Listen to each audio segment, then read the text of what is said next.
Chapter 539, The Power of Runes, Second Update. Lucian, it's an honor to have you join New Zon. They stood at the edge of Lower Town, now free of rubble and teeming with life. Fandel seized Lucian's hand, his eyes shining with excitement. Lucian smiled warmly. As a member of New Zon, it's the least I can do. That modest gesture was only the beginning. Lucian's true aim was to stabilize the district, attract merchants, and secure a steady supply of arcane tomes and enchanted relics. With those resources, his research into the world's magic would advance by leaps and bounds. Once the small ceremony ended, Lucian turned his attention to the next, arguably more important, task, earning the trust of Professor Cecil B. Heimerdinger. The diminutive Yordle, whose curly mustache and twinkling goggles were known throughout Runeterra, held the reputation of the greatest inventor alive. If Lucian could enlist Heimerdinger's aid, he would accelerate the fusion of magic and machinery in his Hextech prototypes. He found the professor hunched over a cluttered bench, adjusting a finely etched gear inscribed with glowing runes. Lucian cleared his throat politely. Professor Heimerdinger, now that you've seen New Zon's revival, do you still believe magic is too dangerous to master? Heimerdinger pushed his spectacles up his nose and grinned. Dangerous? Certainly. Magic wields untold power, but when guided by careful invention and rigorous study, it becomes our greatest tool. After all, we Yordles have always held a special knack for the arcane. Lucian nodded, a spark of determination in his eyes. This was the partnership he needed. By combining Heimerdinger's technological genius with his own arcane insight, they would usher in a new era for New Zon, one where runes and gears worked in perfect harmony. Lucian stood beside Professor Heimerdinger on the overlook, gazing down at Piltover's gleaming skyline. Maybe you're right, the Yordle said softly, recalling how Lucian had used magic to cure Victor's terminal illness. Magic isn't only about destruction. He let out a thoughtful sigh. If Hextech can be perfected, it truly could uplift ordinary people. Very well, count me in. Below them, Councillor Vandel marshaled a group of ministers to manage the city's rebuilding. With a nod, Lucian led Heimerdinger back to the academy. Inside, Jace and Victor hovered over their nearly finished Hextech rune device. Only the final synthesis remained. Just then, a thunderous boom rocked the grounds. Golden light flared from the experimental wing. Lucian's eyes lit up. They've done it. In a flash of teleportation, he and Heimerdinger arrived at the lab's entrance. The air hummed with power. Stepping inside, Lucian beheld the source, the Hextech core itself, surrounded by an intricate circle of glowing runes, each one pulsing with the fundamental laws of magic. Heimerdinger adjusted his goggles, awestruck. Lucian raised an eyebrow. This is the world's first living rune, he said, voice quiet with wonder. It's perfect. Lucian watched in stunned silence as Jace and Victor floated mid-air, held aloft by the pulsing power of the runes. The glyphs glowed with an otherworldly light, each pulse of energy shrugging off gravity as though they drifted in the void of space. He'd spent the past weeks poring over every arcane volume in the Upper City's Grand Library, and what he'd learned was astounding. Magic in Runeland could be sorted into 4 basic schools. 1. Astral magic. This wasn't homegrown sorcery, but a force beamed in from beyond the firmament. It was the same power wielded by the Dragon King and the fabled Protoss, starlight distilled into pure energy, crackling with sparks drawn from distant suns. Because it originated in the cosmos, astral magic far outstripped ordinary spells in raw potency. 2. Elemental magic.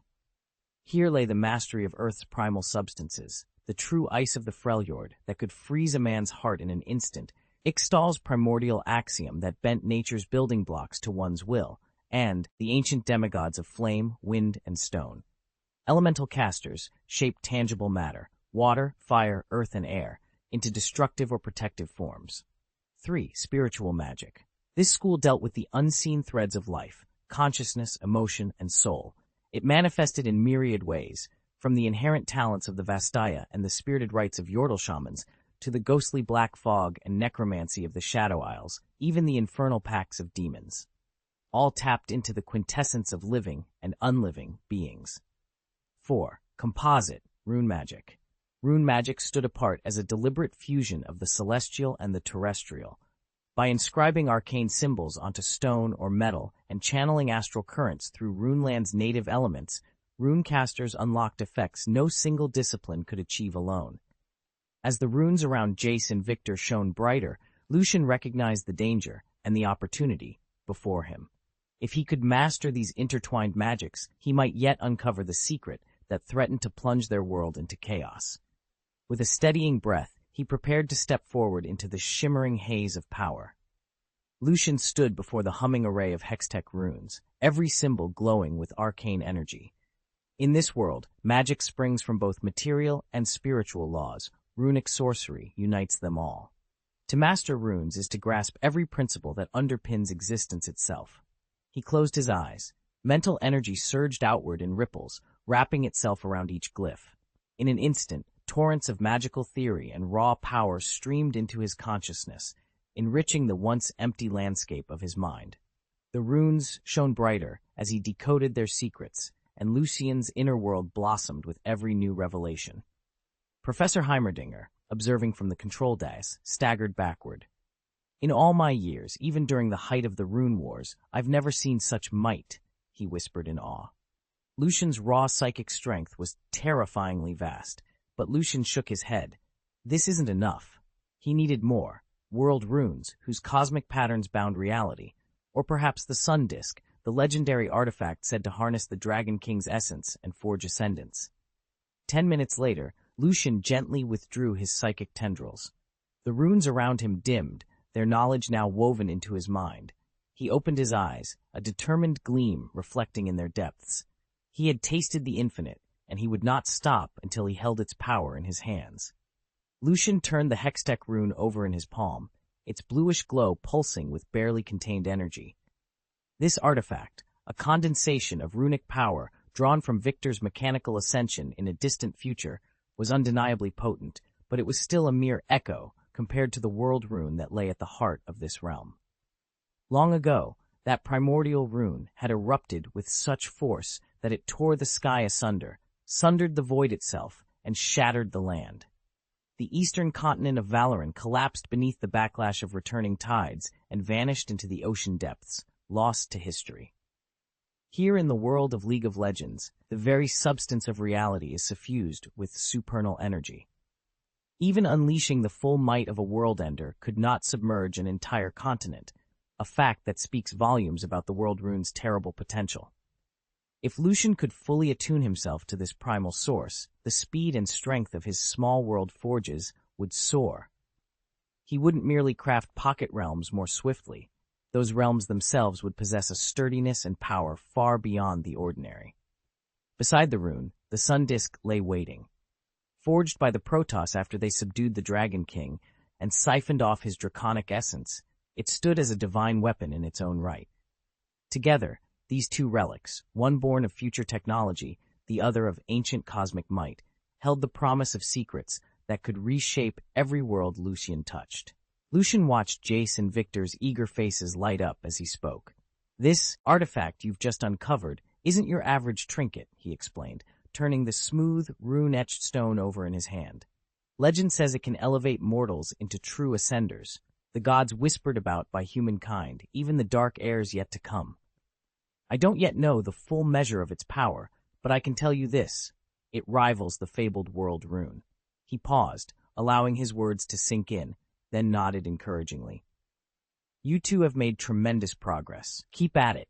If you ever run into trouble, Professor Heimerdinger has agreed to oversee your hextech development and lend his protection. Don't hesitate to consult him." Jace practically bounced with excitement, and Victor's eyes shone with determination as Lucian added a few final pointers. Then, with a curt nod, he excused himself.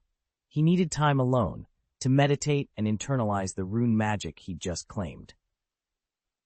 2 days later, in the quiet sanctum of Academy City, Lucian remained deep in seclusion when a familiar envelope slid beneath his door. Sealed with Alistair's personal sigil, it bore a single line of directive. "It's almost time to retrieve the 103,000 grimoires. Prepare yourself." Lucian's lips curved into a wry smile. Ever since that day, he'd first encountered Index, whose mind bore the world's strongest anti-tampering enchantments, He'd been unable to simply copy or compel those countless magical volumes to reveal their secrets. So he had struck a bargain with Aleister. He would undertake whatever tasks the mastermind set before him, and in return, Aleister would tutor him in the arcane lore of this world. He settled back against the cushions of his study alcove, closing his eyes. The rune's glow pulsed faintly across his skin as they whispered of hidden power. By the time he opened them again, Lucian was already planning his next move toward those forbidden 103,000 grimoires, and toward mastering a magic strong enough to reshape the fate of mortals and gods alike. Lucian's power had grown exponentially, bolstered not only by the efforts of his original body, but also by those of his countless clones scattered across parallel worlds. Over time, he even forged a pocket reality of his own. All that remained was to lure Index into this private realm. Once there, the unique laws of Lucian's world would nullify the mental defenses woven into her mind. At that point, extracting the full 103,000 magical tomes from her memory would be nothing more than a matter of will. Chapter 540, Approaching the Single Universe Tier, First Update. Lucian stepped into the sealed chamber in District 7 of Academy City, a plain, windowless room that housed the fallen sorcerer, Aleister Crowley.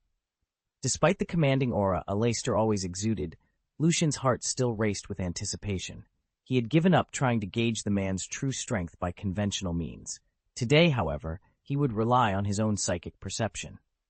Closing his eyes, Lucian let his mental power ripple outward, probing every inch of Aleister's being. He knew the sorcerer was formidable, but what he discovered now astonished him. Aleister's human form had been honed through countless refinements to his microcosm prototype, pushing it to the very brink of the single universe tier. Even more astonishing, his draconic form, unleashed only in dire circumstances, possessed individual strength equally close to that lofty threshold. Lucian's mind reeled. He too had completed similar breakthroughs, and he found himself almost perfectly matched with Aleister. Neither could claim clear supremacy. If they were ever to clash head-on, victory would come down not to raw power alone, but to cunning, technique, and sheer will. In that moment of realization, Lucian understood that the true test lay not in their levels, but in the depths of their resolve.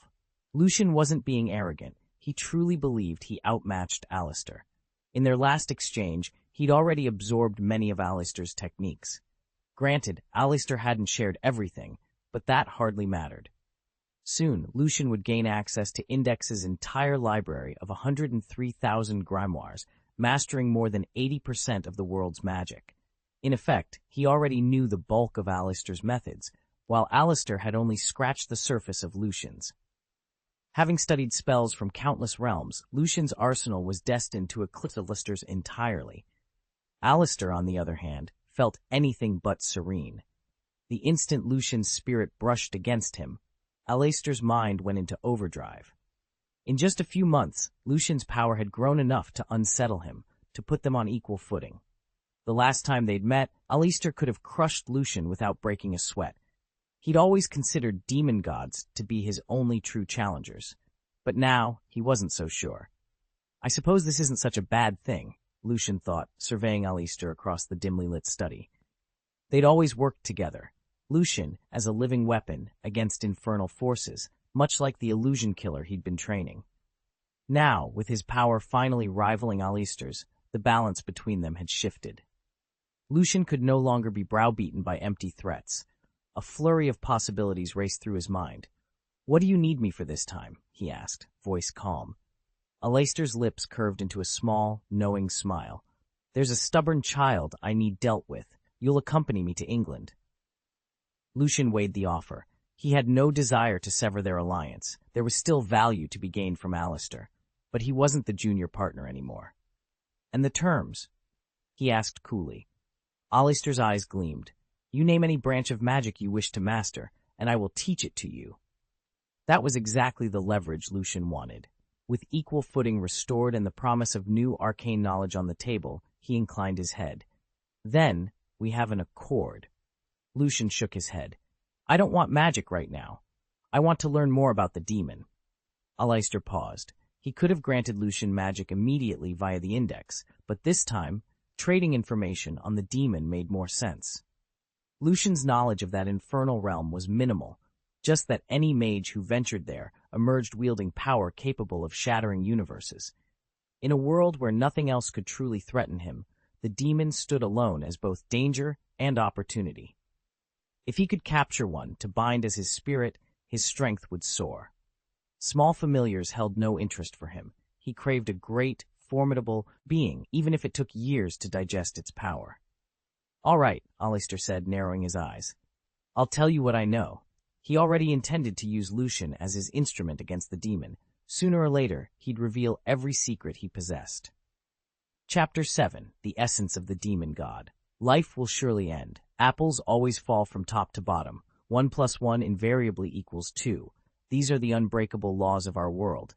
Yet, through the magic inscribed in the grimoire, they can all be undone, reshaped, and reborn. 1 + 1 can become 3. Apples can defy gravity and rise upward. Even the dead can be brought back to life. Those who wield such power are known as demon gods. Alistair paused, allowing the weight of his words to settle before he continued. When we speak of demon gods, we do not mean some deity of the netherworld. Instead, the term refers to a magician who has mastered every aspect of magic, ascended to the realm of the divine, and can arbitrarily distort the very laws that govern existence. Such a being stands at the ultimate pinnacle of magecraft. For the next hour, Alistair laid out everything he knew about these transcendent magicians, which demon gods currently walk the world, the paths they took to ascend, their attitudes toward mortal life, and the catastrophic damage they have wrought. Lucian absorbed every detail, noting Alistair's carefully chosen words and the subtle undercurrent of hostility whenever the conversation turned to demon gods. When Alistair finally fell silent, Lucian, settling back into his chair, inclined his head in gratitude. "Thank you for your insight," he said. Though brief, those words carried the weight of his resolve.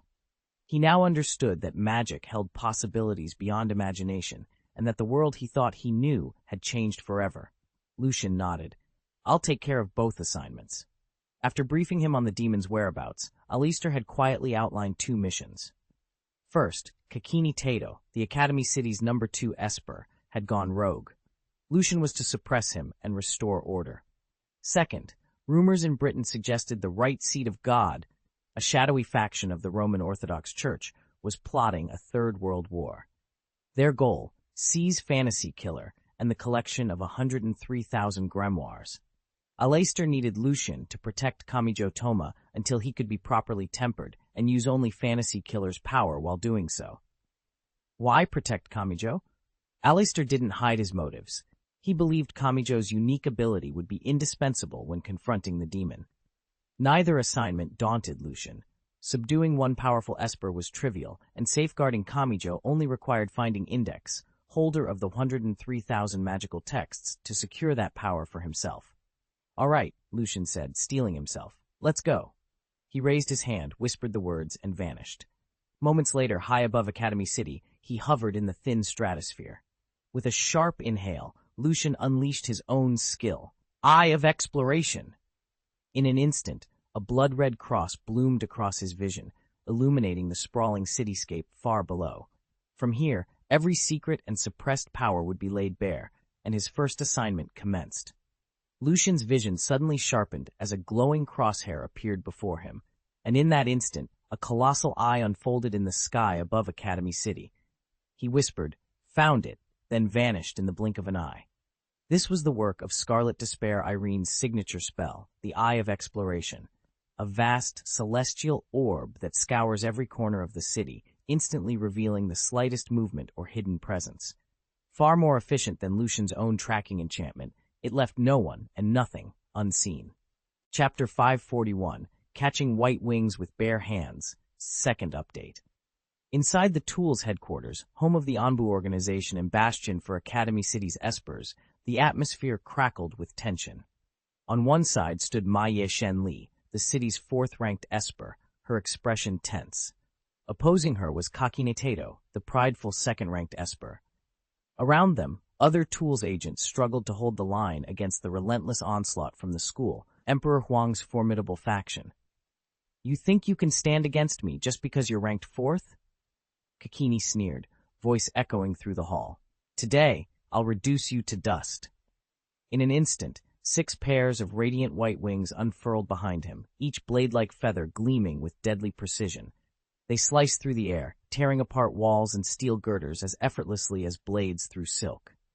Maya Shenli's heart pounded. She sprinted sideways, narrowly avoiding a wingtip that gouged a trench in the concrete floor. Drawing on her atomic collapse power, she unleashed a scorching beam of condensed energy, white-hot and capable of melting reinforced barriers. But as soon as the beam streaked toward Kahini, one of those wings swept in front of him, intercepting the attack and fracturing the energy before it could reach its target. Time after time, her best strikes were shattered or deflected, leaving the wings unblemished. How can this be? Mai's voice wavered, disbelief etched into her features. Around them, the sounds of battle grew louder, crashing stone and the cries of agents caught in the crossfire. Yet Kakini stood unscathed, his 6-winged silhouette the very image of invulnerability. And as Maya Shenli struggled to regain her footing, she realized that facing the second-ranked Esper would demand far more than raw power. It would take every ounce of wit and courage she had left. Huang and Taito had always ranked 4th, so she never imagined the gap between her and second would be anything more than a small step. After all, her power was said to rival Misaka Makoto's, number 3 on the list. Yet as soon as Lucian's attack struck home, she realized how wrong she'd been. One graze from him could kill her instantly, and not a single one of her own blows even left a scratch on his defenses. Panic rose in her chest. She'd lost all desire to fight. Backing away on unsteady legs, she resolved to slip away now and plot her revenge later. But just as she turned, a new voice cut through the tension. Whoa, this is one intense showdown. Both she and Lucian froze. Huangyan blinked toward the doorway, searching for the speaker. There stood a girl in the familiar blue and white uniform of Academy City's number 3, but something felt wrong. The stance, the mask of emotionless curiosity. It wasn't the real Misaka Makoto at all, but one of those dreaded clones. Huangyan's heart sank. She'd barely survived facing Lucian. Now this clone had shown up to tip the scales even further. There'd be no easy escape from this fight. Lucian, codenamed 9981, possessed power beyond any standard norm, strong enough to rival Accelerator, Academy City's top-ranked Esper, even when paired with others. He hesitated for a moment, thinking, if it really is her, maybe there's no need to run, at least not yet. Maya Shenli, poised to shatter the window and make her escape, abruptly stopped. Misaka Makoto, the level 5, 3rd-ranked Electromaster, you have no business here. Leave at once, or I'll deal with you too. Emperor Huangyan glanced over, mistaking Lucian for the famous Misaka Makoto simply from his appearance, and waved his hand dismissively. In that instant, both Maya Shenli's and Misaka Makoto's powers were snuffed out, as though they'd never existed. Huangyan's ability was the creation of unreal matter, substances that do not and cannot exist in our world. These weren't undiscovered elements or theoretical particles, but genuine impossibilities that defy every known physical law. Whenever light waves or electron streams passed through the micros, Copic lattices embedded in his white wings, they twisted into non-existent vectors and obeyed their own bizarre rules of nature. Lucian's power was simple and terrifying. Any ability that even grazed his own would be warped and scrubbed clean, rendered useless the instant it made contact. Spells, Esper powers, even Accelerator's infamous vectors would collapse into nothingness against him. He'd never faced Accelerator in battle, yet he didn't doubt for a second that he would win. The only man he truly feared was Aleister Crowley, Academy City's elusive chairman. Right now, the city's defenses were stretched thin. The driven armored unit had been dispatched to France to help quell the rebellion there, and opportunistic foes had slipped through the gap. Seizing the moment, Lucian formally renounced his ties to Aleister's Anbu organization. At dawn, he led every loyal member of his school in a lightning strike on the 18th District Elementary Particle Engineering Research Institute. Their prize, the ultra-fine particle interference absorption manipulator, nicknamed Tweezers, the only device capable of extracting classified data from the hovering loop. With the tweezers in his grasp, Lucian planned to strong-arm his way into direct negotiations with Chairman Crowley himself. He also knew the clandestine tool organization wouldn't stand idly by, especially now that their ace tracker, Taketsubo Riko, had been set on his trail. But Lucian was ready for them. Whatever came next, he had neutralized every power that could oppose him, and he intended to use that edge to seize ultimate control. Keeping Lucian around would only cause trouble, Emperor Huang said with a faint, composed smile. Alistair himself charged me with arresting you. Lucian's gaze flicked to the ethereal wings of Wei Yuan material unfurling behind the Emperor. So Alistair wants me in chains, does he? He murmured, his tone deceptively light. Emperor Huang chuckled, a dry, mirthless sound. He must be desperate if he's sending you after me. Without warning, the white-feathered wings lashed out, razor-sharp and swift as a hurricane, aiming to split Lucian in two. Yet in the same heartbeat, Lucian's body ignited in a halo of golden light. Calmly, he raised a hand and seized the gliding wings at the quills, halting their deadly arc. Wei Yuan material, he observed, inspecting the feathers as they quivered under his grip. By that standard, much of my own power qualifies as Wei Yuan, this golden aura, for example. Already, Lucian's keen mind had pieced it together. Wei Yuan matter was an energy source unlike any native force in this world. The abilities he'd borrowed from other realms, his blazing light shield chief among them, were simply alternate manifestations of the same substance. He met the Emperor's hidden eyes with a predatory grin. Blade or feather, it makes no difference, Lucian declared. Try cutting me down with those wings. Catch my Wei Yuan feathers with your bare hands. Emperor Huanggen's brow furrowed as he watched Lucian, once known to him only by rumor, hold his pristine white wing aloft. Such a wing could slice through gold and shatter stone, yet the famed lightning ability the scouts had described was nowhere in evidence. You have skill, boy, the Emperor said coldly, but the power I wield is leagues beyond any mortals. Without warning, the Emperor's other 5 wings beat the air in a furious blur, sending a devastating shockwave hurtling toward Lucian. Refuse to obey me, and I won't be so gentle, he warned. Lucian released Bai Yi's hand, outwardly calm in the face of such raw force. At his feet, a black magic circle sprang to life, runic symbols glowing with ominous intent. To Lucian, the teenage emperor was just another brat, and he intended to show him how he'd earned his reputation. Thunder God's baneful magic, runic particle cannon, he intoned. In an instant, a pillar of crackling black thunder tore from the circle. It shattered the Emperor's shockwave as though it were dust, and then accelerated straight at its source. Jen's eyes widened in surprise. He had underestimated Lucian's command of the storm. Yet he made no sign of fear. The Emperor brought all 6 of his wings forward, fusing them into a radiant barrier. Electricity danced across their white feathers, warping and dispersing the scarlet-black lightning that struck them. Lucian's attack fizzled against that living shield, but neither youth showed any sign of backing down. A tense silence fell, broken only by the distant crackle of residual energy, 2 formidable wielders of lightning, poised to clash again. Lucian's black lightning tore through the air in a single silent streak, so fast that Emperor Huang's mocking words barely trailed behind it. Misaka Mikoto, your attacks are meaningless against me, the Emperor had sneered, but the instant the last syllable left his lips, 6 ghostly white wings couldn't shield him. The inky bolt cleaved right through and slammed into his chest. The shock was so overwhelming that Huang went rigid, his face contorted in surprise and indignity before he crumpled to the ground, unable even to control himself. Guards, seize him, he barked, though his voice came out as a gurgle. Smoke curled from his armor as he collapsed, unconscious. Lucian watched impassively as a squad of royal guards rushed forward. He caught Mugino Shenli's eye. Her throat bobbed as she swallowed, half in awe, half in horror, and then, without a word, he vanished in a crackle of arcane energy.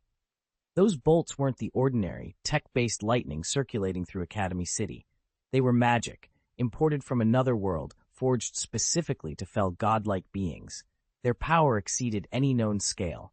And just like that, Emperor Huang lay defeated, proof that some forces simply couldn't be countered by wings of light. Chapter 542, Time Pause, Update 1. Just a moment, Lucian murmured. He'd barely dispatched Emperor Huangyan when he reappeared above Academy City's grandest, most luxurious bathhouse. His true quarry was Emperor Kangen, But as he swept the area with his exploratory sight, he instead spotted Kamiju Tuma and Index below. Unfortunately, Index was soaking in the women's bath, surrounded by female students, making any direct approach out of the question. Though Lucian's current vessel took the form of a young woman, he was no girl at heart, and he refused to violate the sanctity of a women-only facility. Besides, there was no urgency. Peering down, Lucian saw robed mages of the Amakusa cross sect posted around the bathhouse grounds. Alistair had warned him what was coming. The God's Right seat coveted Index's 130,000 magic books and the artifact known as Fantasy Killer. To claim those treasures, they would soon dispatch the rear water unit into Academy City. Lucian simply had to wait and be ready. Chapter Revision: The Right Seat of God. Lucian stood at the edge of the grand bathhouse, his mind a taut wire of psychic energy. He whispered, "Come out," and the vast chamber seemed to shiver in response. The Right Seat of God, the Roman Orthodox Church's elite Anbu unit, counted only 4 members. Each had inherited an angel's power and could wield devastating celestial spells. Together, they were the Church's ultimate weapon. From the steam-shrouded water emerged 3 figures. First was Index, her petite frame wrapped in a plain white towel. Next came Misaka Makoto, still dripping but composed, hair plastered wet against her shoulders. Last was the Amakusa-style European mage, tall and regal, her robe half-draped as she brushed water from her hair. They moved quietly toward the buffet area along one side of the bathhouse. The European mage paused to sip a steaming herbal tea, then slipped out to meet Kamijo Toma, who waited in the corridor beyond. Misaka Makoto sampled a few pastries, then excused herself and headed back to her dormitory. Only Index remained at the spread of fruit and bread, her small face lighting up as she filled her plate. Seizing his chance, Lucian raised his hand. "Time. Pause." In an instant, the soft chatter of the buffet, the clink of dishes, even the slow drip of water all fell silent. Lucian vanished from the chamber entrance and appeared beside Index, frozen mid-bite. He cleared his throat. "You know, it still feels strange using time magic in a place like this." Index blinked, a banana halfway to her mouth. She looked up at him, innocent blue eyes wide. Around them, a dozen or so patrons stood motionless, caught in ordinary poses. A woman reaching for tea, a child raising a spoonful of pudding, a guard cradling his sword at his hip. Lucian surveyed the scene, steam ribbons curling gently above the bath, flickering lantern light casting warm shadows on marble walls. The girls had just bathed, and the hum of youthful energy still clung to them like damp towels. Even frozen in time, the moment felt vibrant. He knelt beside Index. "Are you all right?" he asked softly, though her contented chewing suggested she was more than all right. Index finally swallowed. She gave him a puzzled look. "Lucian, why?" He held up his palm. "Just making sure you're safe before we move out. Time will unfreeze in 10 seconds. She nodded solemnly, wiping a smudge of breadcrumbs from her chin. Around them, the world waited. At Lucian's silent count, the spell lifted. Dishes resumed their clatter, laughter trickled back, and Index set down her plate with a happy sigh. "All right," Lucian said. "Let's go." Index hopped to her feet, clutching a handful of pastries like precious artifacts. Together, they stepped out of the buffet area, the bathhouse's warmth fading behind them as duty called once more. Lucian felt a flicker of old memories. Remnants of a life he'd almost forgotten flashed through his mind. Time magic held him fast, but now was no moment for nostalgia. He pushed the thoughts aside, extended his hand, and pressed it to the crown of Index's head. Instantly, his azure aura flared. Telekinesis, the soul-absorbing curse, and the magic-breaking curse all wove together in a single, devastating assault. Soul-tied and spirit-bound runes struck Index's legendary autoscript, the English Puritan Church's most revered defense, and shattered it in an instant. Suddenly, 103,000 grimoire pages streamed into Lucian's consciousness. Arcane formulas, ritual diagrams, and centuries of magical theory flooded his mind. A slow grin curved his lips. "That's one giant step closer to universe level," he murmured. These tomes would not only elevate his mastery of magic, they would bolster his very strength and lay the cornerstone for perfecting his private realm. With every page fully absorbed, Lucian knew he was on the brink of a power few could ever imagine. Lucian released the word into the still air, "Untie." The frozen tableau in the back room of the restaurant snapped back to life. Time resumed its steady flow. Candles flickered, and the scent of old parchment drifted through the shelves that held 13,000 volumes of arcane lore. Lucian lingered for the briefest moment, eager to retire somewhere quiet and pore over every line of those grimoire pages. But then he stiffened. A tremor of power shivered through the floorboards. Someone had arrived. He stepped to the doorway and peered out. Beyond the steam rising from the bathhouse next door, a solitary figure stood unmoving. The Amakusa-style magicians stationed as guards reeled under the newcomer's aura. Each one dropped to their knees, spells sputtering harmlessly at their sides. Not a single life was taken, yet the threat radiated clear as a blade's edge. Lucian's lips curved into a faint smile. So he'd come. Perfect. If that's the case, Lucian murmured to himself, we may as well clear out every last one of the gods' right seats. He crossed his arms, weighing the stakes. Alistair had been explicit. Lucian must stay close to Kamaju Tuma. But what if Tuma never leaves for England? Weeks could stretch into months, and Lucian's time was too precious to squander in endless vigil. No, he decided, it makes more sense to settle this now. If I take care of all 4 gods' right seats, Tuma never has to leave for England, and I can finally absorb the knowledge tucked away in 130,000 magic books without interruption. With that, Lucian stepped forward into the corridor, the ambient hum of returning magic at his back. The first of the gods' right seats lifted their head, horror in their eyes, as he approached. The game was about to end, and Lucian intended to write the final chapter himself. Lucian had heard the rumor before, passed down in the memories of the soul-hunting magicians. They said that anyone who could fully master the knowledge hidden in the 103,000 arcane tomes would gain the power to transform into a demon right on the spot. It sounded far-fetched, but it wasn't completely baseless. Lucian had always been fascinated by the angelic rites preserved for centuries by the Roman Orthodox Church, so this was the perfect excuse to delve into their mysteries. That afternoon, he and Itsuka strolled across the arched bridge spanning the canal in District 22 of Academy City. Neither of them noticed the regular pedestrians being subtly swept aside by unseen wards and sigils. They were too absorbed in their conversation. As long as the Pope's with us, there's nothing to fear, said Wuhei with a twinge of regret, jostling the bundle that held his prized magical weapon. Lucian leaned back and propped his hands behind his head. Is Kanzaki really that exceptional? Itsuka's eyes shone with admiration. Exceptional? She's a living saint. There aren't even 20 saints in the entire world. If she steps in, any enemy is finished with a single strike. At the mention of Pope Kanzaki, revered heir to the Amakusa tradition, Itsuka could barely contain her awe. Lucian allowed himself a small smile. He'd soon see whether the rumors about mastering forbidden knowledge and forging a demonic destiny were true, and whether the great Pope Kanzaki would live up to her legendary reputation. Lucian nodded, stunned by how ferociously the knife-wielding girl fought. A threat?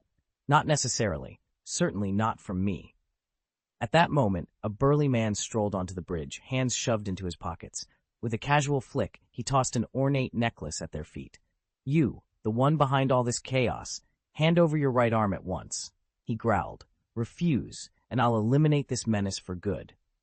Goa's eyes widened as she stared at the fallen medallion. That's the acting Pope's necklace, she gasped.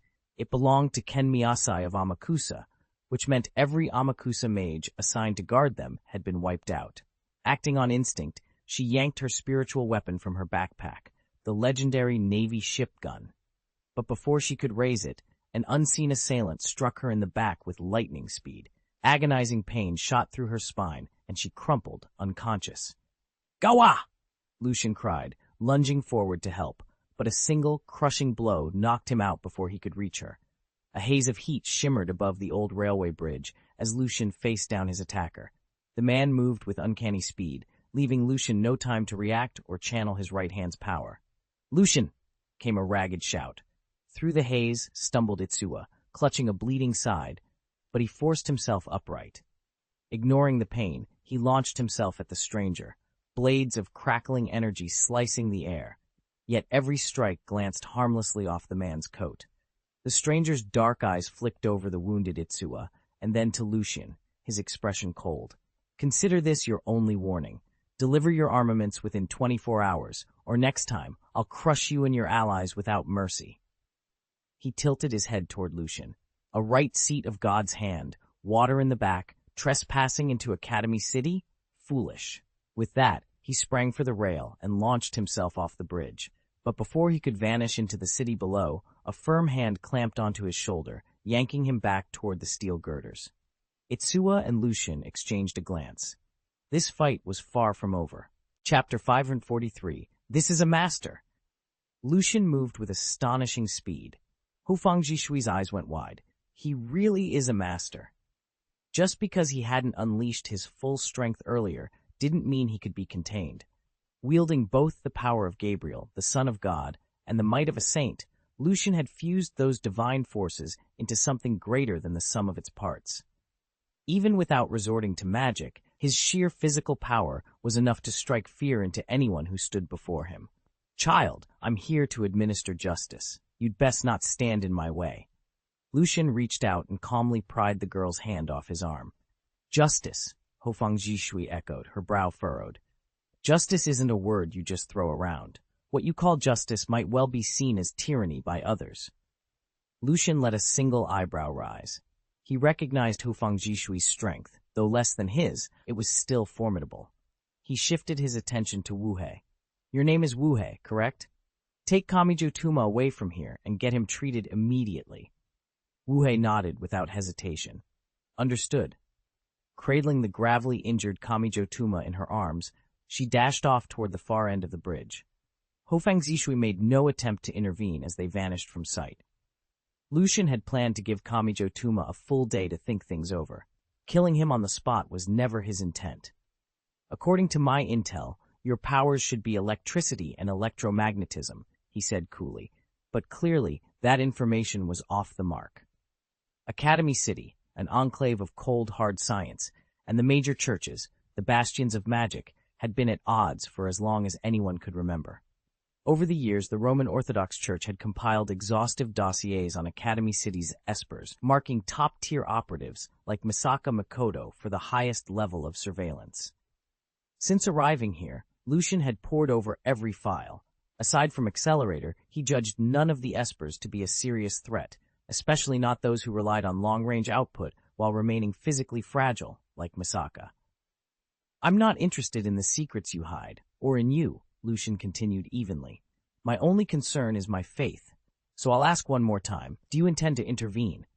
His opponent's lips curved into a faint, knowing smile. You say you're not interested in me, he replied softly, yet I find you intriguing. You're more than just an angelic power, aren't you? Lucian stroked his chin, eyes narrowing as he took in Hufang Jishui's calm, confident bearing. Lucian sensed two immensely powerful presences rising from the water behind him, one suffused with the divine might of an angel, the other radiating the holy energy of a saint, just as the old grimoire had warned. The angelic power hailed from the mysterious right seat of God, a sacred rite said to purge its bearer of original sin and bestow upon them the combined strength of the four archangels, Michael, Gabriel, Raphael, and Uriel. Though those incomplete angelic arts could raise entire cities, their wielders sacrificed the ability to cast ordinary spells. By contrast, the saint's aura was like that of a mortal magician touched by the very power of the Son of God. His body gleamed with supernatural resilience, and his magical reserves far surpassed any ordinary sorcerer's. Lucian's heart hardened. He demanded an explanation, but received only silent menace in return. So you insist on interfering? He called out, voice steady. Then you leave me no choice. Without another word, the figure drew from the shifting shadows a colossal lance, its shaft more than 5 meters long, its form grotesquely exaggerated. In a motion too swift for the eye to follow, he hurled the 1,000-pound weapon at Lucian, the tip aimed straight for his heart. Lucian's heart pounded as the blade whistled past him, and then he was gone. Hufang Jishui's furious thrust sank into empty air. Lucian had slipped away in the blink of an eye. He allowed himself a brief, wry smile. He could have channeled the Golden Light mantra or layered on other enchantments to boost his strength until it rivaled Hufang Jishui's. But why bother? He'd never understood the point of brawling when he commanded a library of devastating spells. Close-quarters combat was fine for weaklings who posed no real threat, but against a powerhouse like Hofang Jishui, it was utterly pointless.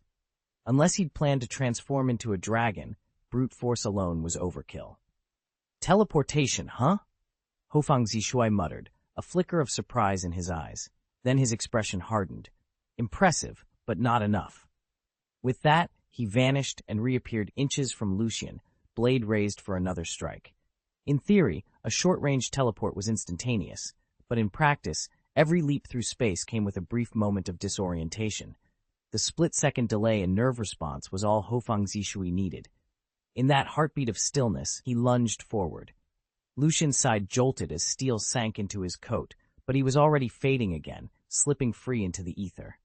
Air rushed in where the wound would have been, and the blade passed harmlessly through empty space.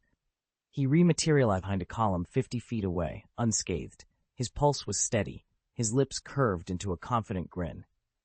Spells might be flashy, but teleportation was a wand against any sword, so long as you knew how to wield it.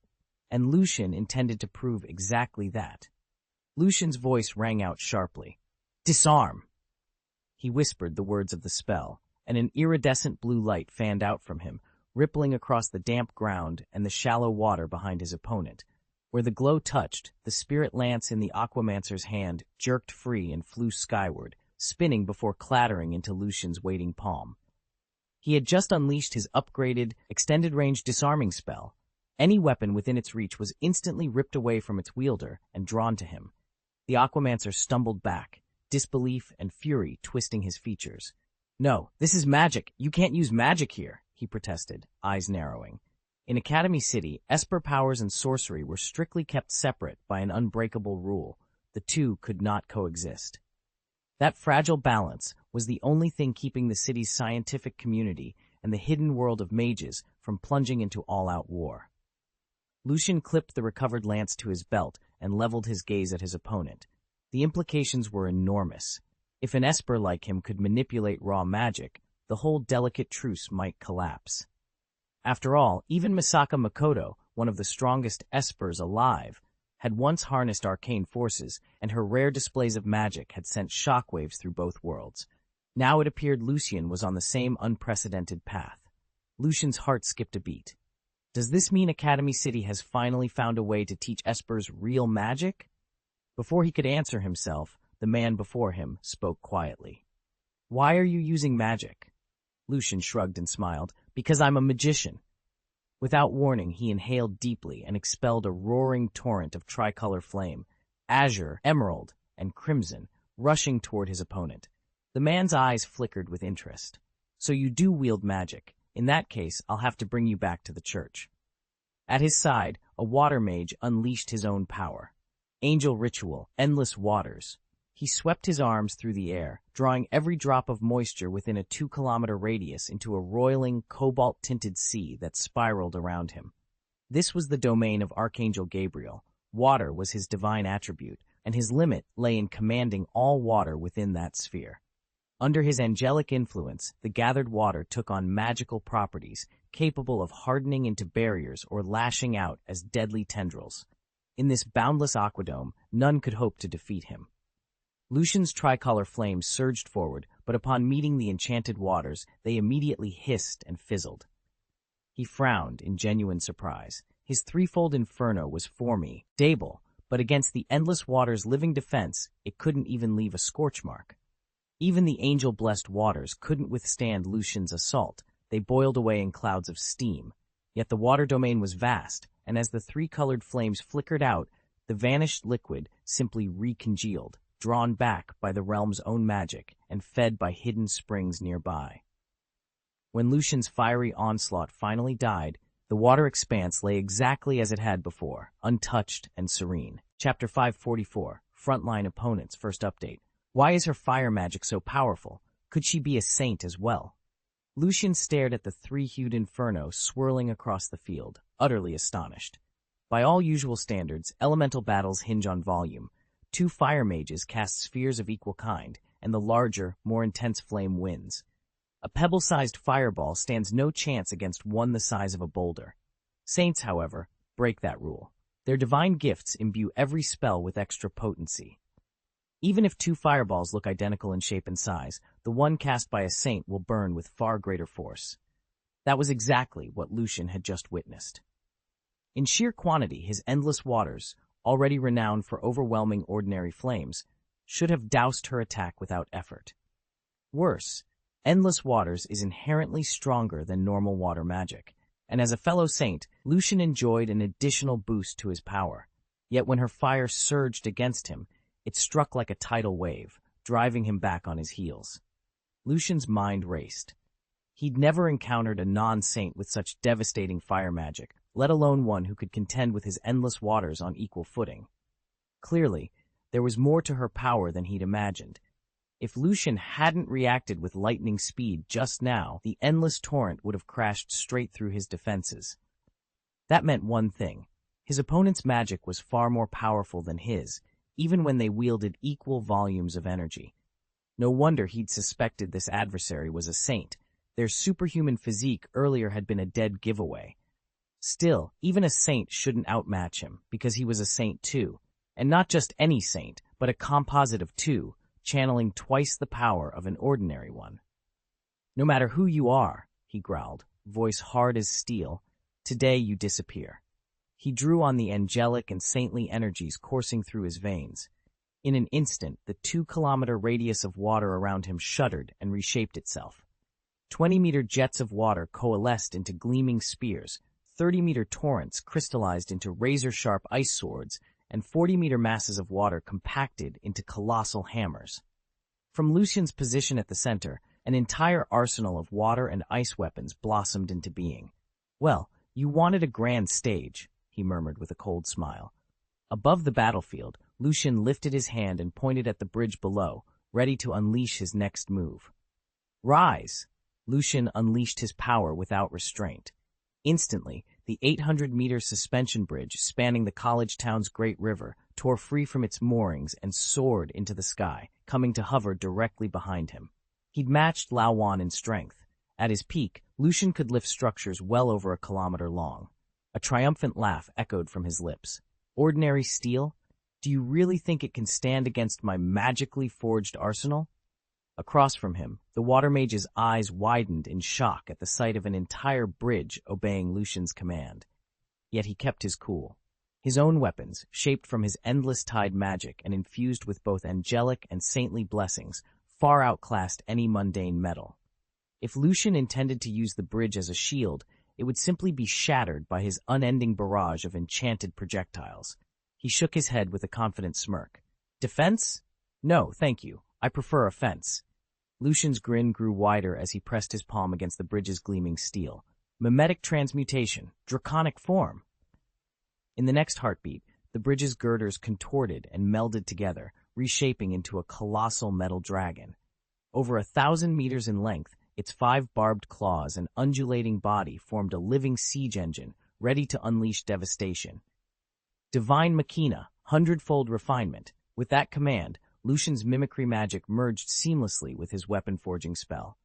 In an instant, the steel girders of the bridge before him twisted and reformed into a colossal 5-clawed metal dragon over a kilometer long.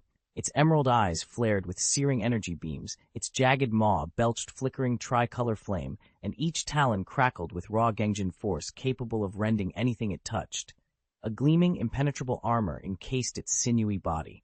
His opponent, an experienced battle mage versed in every known school of magic, staggered back, mouth agape. He had seen fireballs and arcane shields, but never anything like this living war machine. "Die!" With a roar, the mage thrust both hands forward. From every direction, enchanted swords, spears, and scythes materialized in midair and hurtled toward Lucian like a deadly rain. Lucian's lips curved into a confident smirk. He flicked his wrist. "Send them to hell!" The metal dragon answered with a thunderous roar, sweeping its mighty tail and sweeping claws in a single, devastating arc. Blades shattered, spears buckled, and arrows exploded against its adamantine scales. Far below in the college city, students and staff threw open their windows and poured onto balconies. Chestnuts, laundry lines, even the occasional cat swayed on rooftops as everyone stared upward, stunned by the airborne spectacle. Magic was one thing in textbooks. It was another to behold a living dragon forged of steel and sorcery. Monitors across Academy City flickered to life all at once, carrying the same urgent announcement. Students, remain calm. What you're witnessing is the latest in our laboratory's virtual imaging technology. It's merely a demonstration. A voice sneered over the system. Couldn't he tone it down a bit? In his windowless observation chamber, Aleister twitched the corner of his mouth. Beishui was undeniably formidable, among the top human espers in the world, second only to the demon god himself. Yet Aleister knew that Lucian's true might far exceeded this exhibition. If Lucian unleashed his full power, he could have dispatched Beishui in only a handful of moves. All this spectacle was unnecessary. How had things spun so wildly out of control? High above the city, the gleaming five-clawed metal dragon roared. Its eyes blazed gold as it breathed searing flame and shredded every conjured weapon with razor-sharp talons. Still, the dragon's form splintered and reformed, piece by piece, as Beishui continuously summoned fresh magical arms just to keep it standing. And down below, Lucian watched with serene detachment. As the mechanical drake writhed and roared, he calmly reviewed in his mind the flaws he'd just uncovered in his use of the Divine Engine's 100 Refinements technique. Each misstep in the dragon's performance was a lesson, and Lucian logged them all without breaking his cool. Lucian stood at the edge of the back channel, watching the last of the water-spawned weapons dissolve into mist. He'd long since concluded that the demon god was the supreme being in this realm, and that his own power now rivaled that of a lesser demon god. Even accounting for the weakening effect this world imposed on true demon deities, he no longer felt compelled to cloak his strength or play the unassuming novice.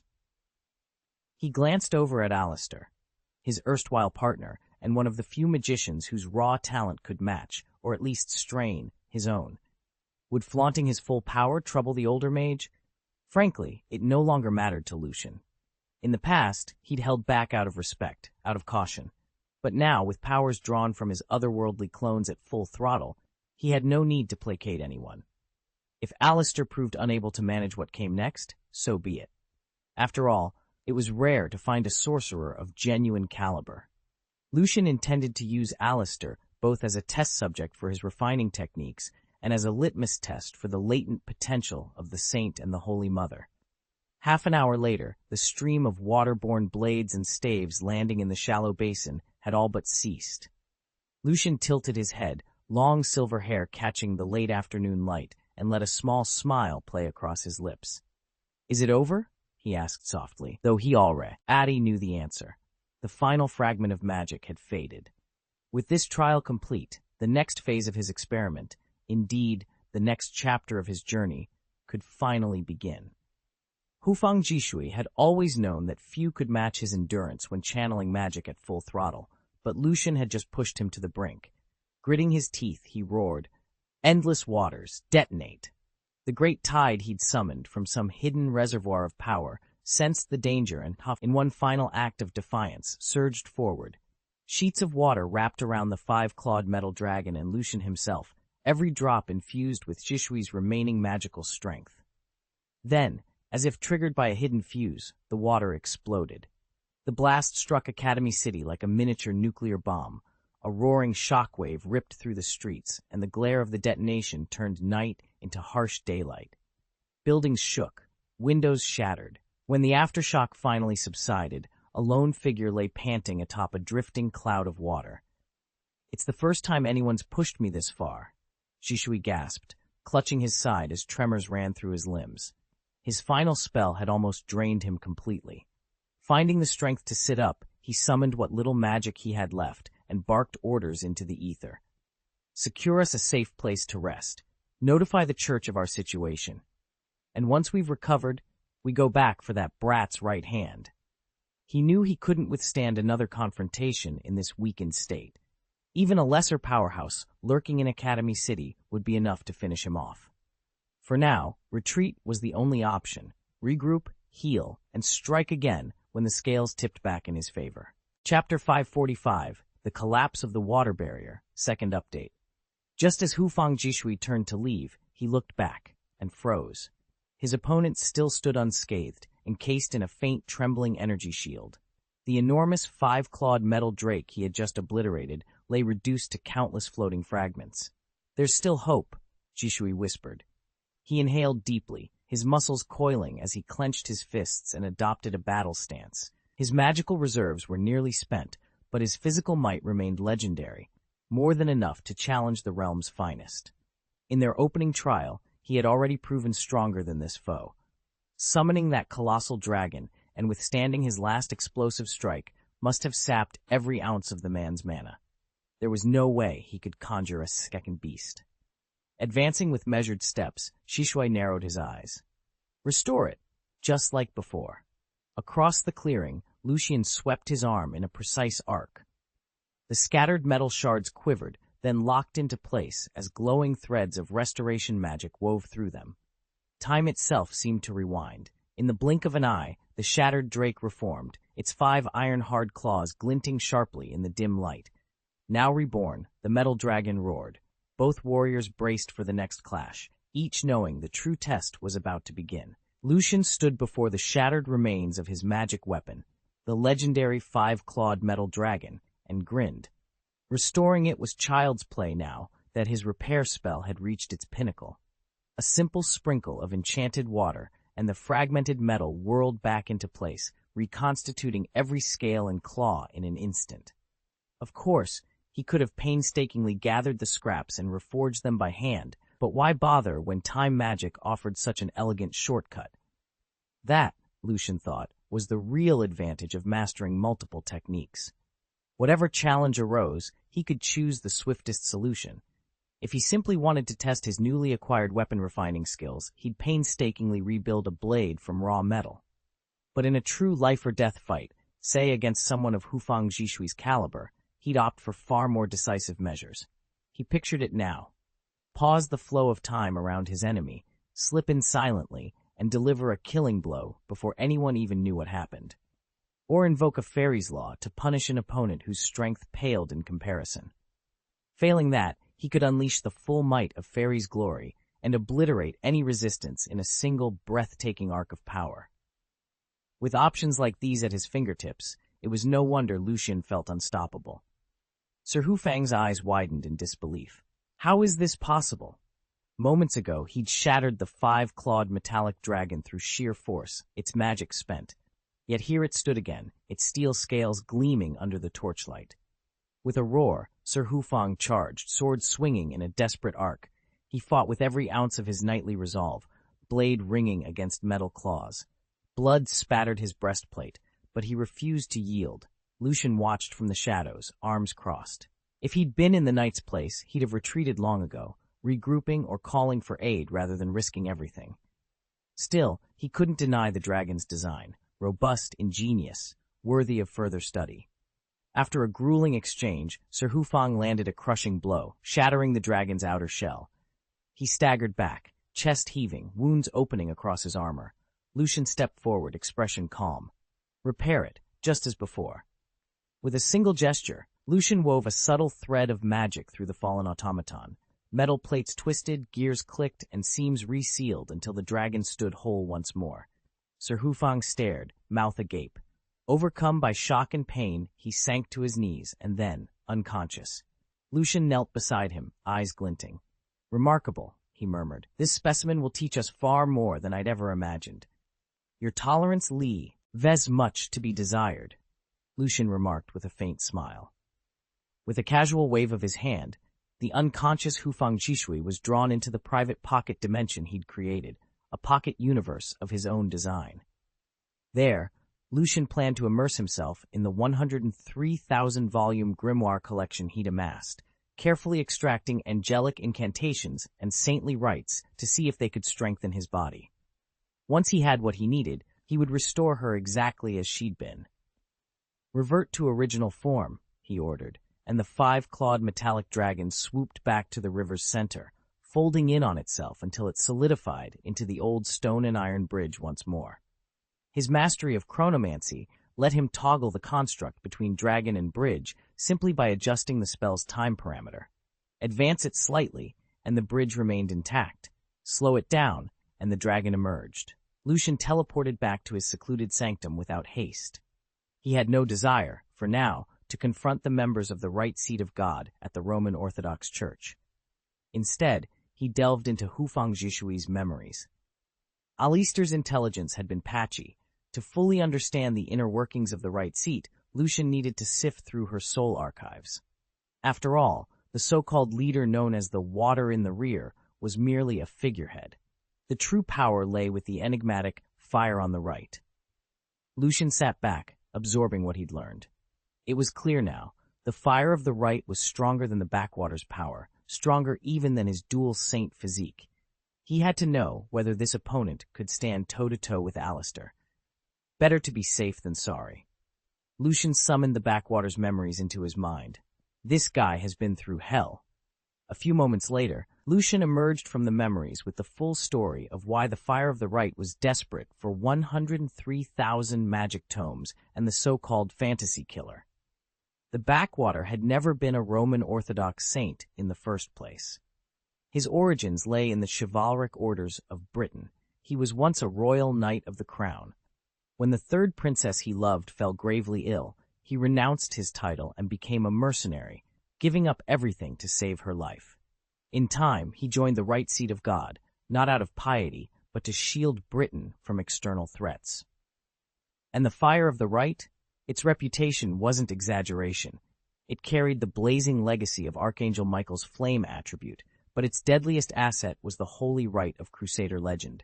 If that mythical power could be unleashed in full, it would be enough to obliterate entire continents, perhaps the whole planet. Lucian closed his eyes, weighing his next move. Now that he knew the stakes, there was no turning back. Lucian understood why Haofangji Shui had come to Academy City. Yufangji Huo needed his help to recover Fantasy Breaker and the 103,000 grimoires. According to Yufangji Huo, only by uniting those two artifacts could the true power of the Holy Right be unleashed.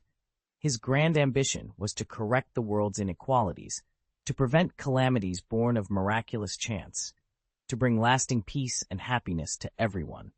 Lucian raised an eyebrow. If your goal is universal peace and prosperity, why provoke a third world war? The account that Alistair gave him clashed directly with what Yufangji Huo had told Haofangji Shui. One of them was lying. Lucian was inclined to believe Yufangji Huo. His title, Right Fire, meant he had no reason to fabricate a minor detail that could be so easily disproven by those who knew his power. Haofangji Shui was a steadfast knight, after all. It wasn't surprising that he might be misled. Flipping through the memories he'd gleaned from Haofangji Shui, Lucian quickly judged that even the perfected form of the Holy Right would be no match for his own strength. Crushing a planet might be within its reach, but ending the entire universe? That was beyond its capability. Lucian leaned back and made up his mind. He will, LD go himself and see this so-called Holy Right in action. Only then could he uncover the truth. Since Lucian had prevented Right Fire from seizing the 103,000 magic tomes and the fantasy killer artifact, Right Fire couldn't unleash the full might of the Holy Right. In an instant, Lucian vanished and reappeared at St. Peter's Basilica, the very heart of the Roman Orthodox Church in the Vatican. Interesting, he murmured, stepping onto the marble floor. A brawl's already broken out inside the cathedral. His eyes swept the vast nave. Below the lofty dome, Right Fire, leader of the right seat of God, wrestled fiercely with the Pope himself. Their clash wasn't a mere skirmish. It was an assassination attempt, a bid to topple the pontiff and seize supreme authority over the church. Lucian allowed himself a faint smile. Dog eat dog, he thought, settling into the shadows. He had no intention of intervening, at least not just yet. It seemed this aging pope was more formidable than anyone had given him credit for. Chapter 546. Believe in me, I am God. The water of the back has been captured. What tactics did Academy City employ? Pope Marcellus frowned as he read the field report brought by his aides. With the water of the back's legendary abilities, he had always been confident that even if their operation were blown and Academy City's elite espers closed in, they could slip away unscathed. To be taken prisoner and vanish without a trace had never been part of his calculations. There was no denying Academy City's strength. They had harnessed the mysterious original stone to cultivate some of history's most formidable Esper powers. Yet Marcellus had never considered them a mortal threat.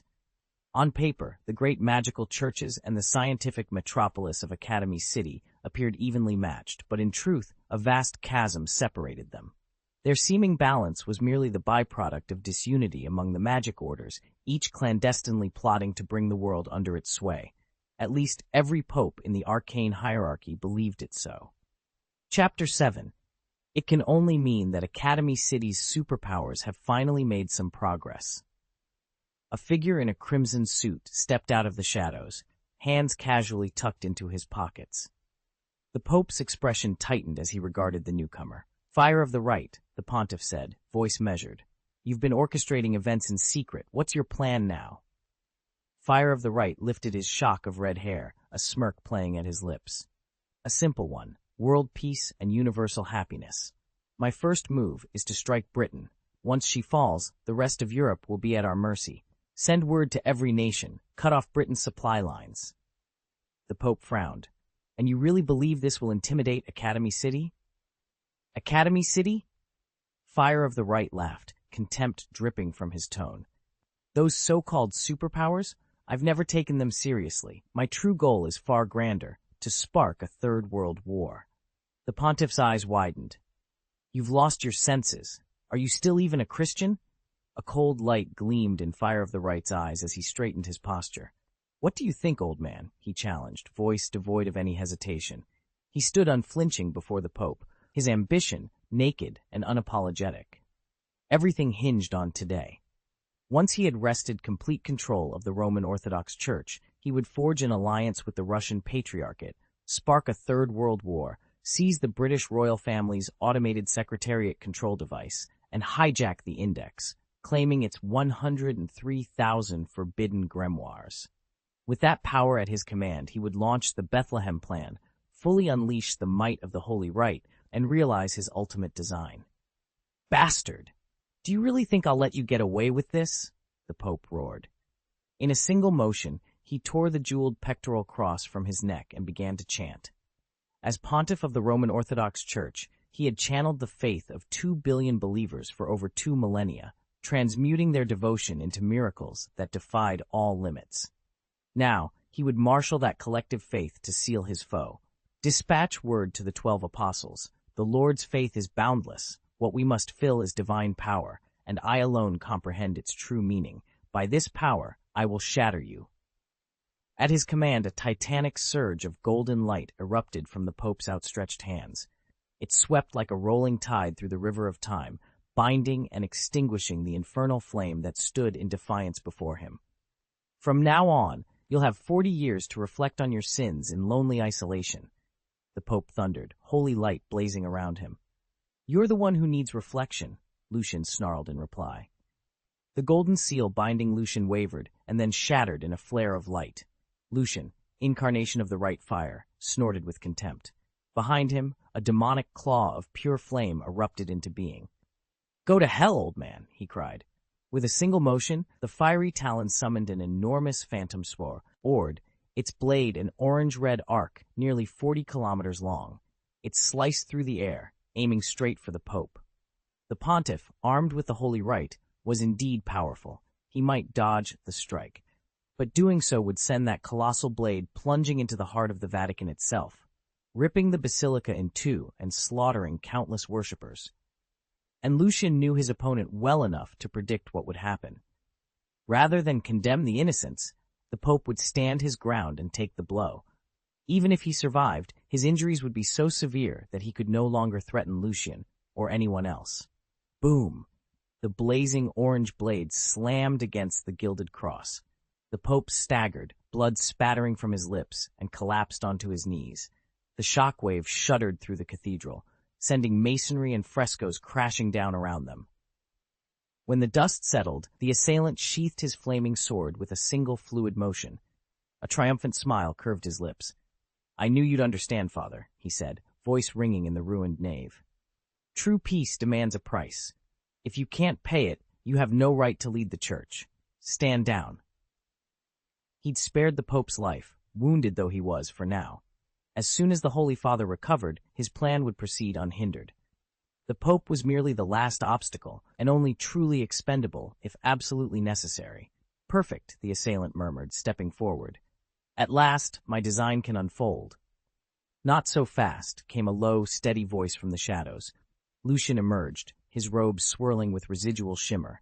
He'd been watching the entire duel under the cover of powerful disillusionment charms, Holy Guard assassination wards, and ancient Taoist breath-hiding techniques. But the magical turbulence unleashed here had nearly overwhelmed his defenses. Now, as his invisibility spell flickered, he let his form solidify, determination hardening his features. Your plan ends tonight, Lucian declared, drawing a slender rapier tipped with violet runes. I won't let you sacrifice the church or the Pope for your ambitions. Lucian hovered unseen above the battlefield, his invisibility magic so potent that only someone far stronger than himself could betray his presence. Neither the Fire of the Right nor the Pope suspected a thing as they clashed in midair.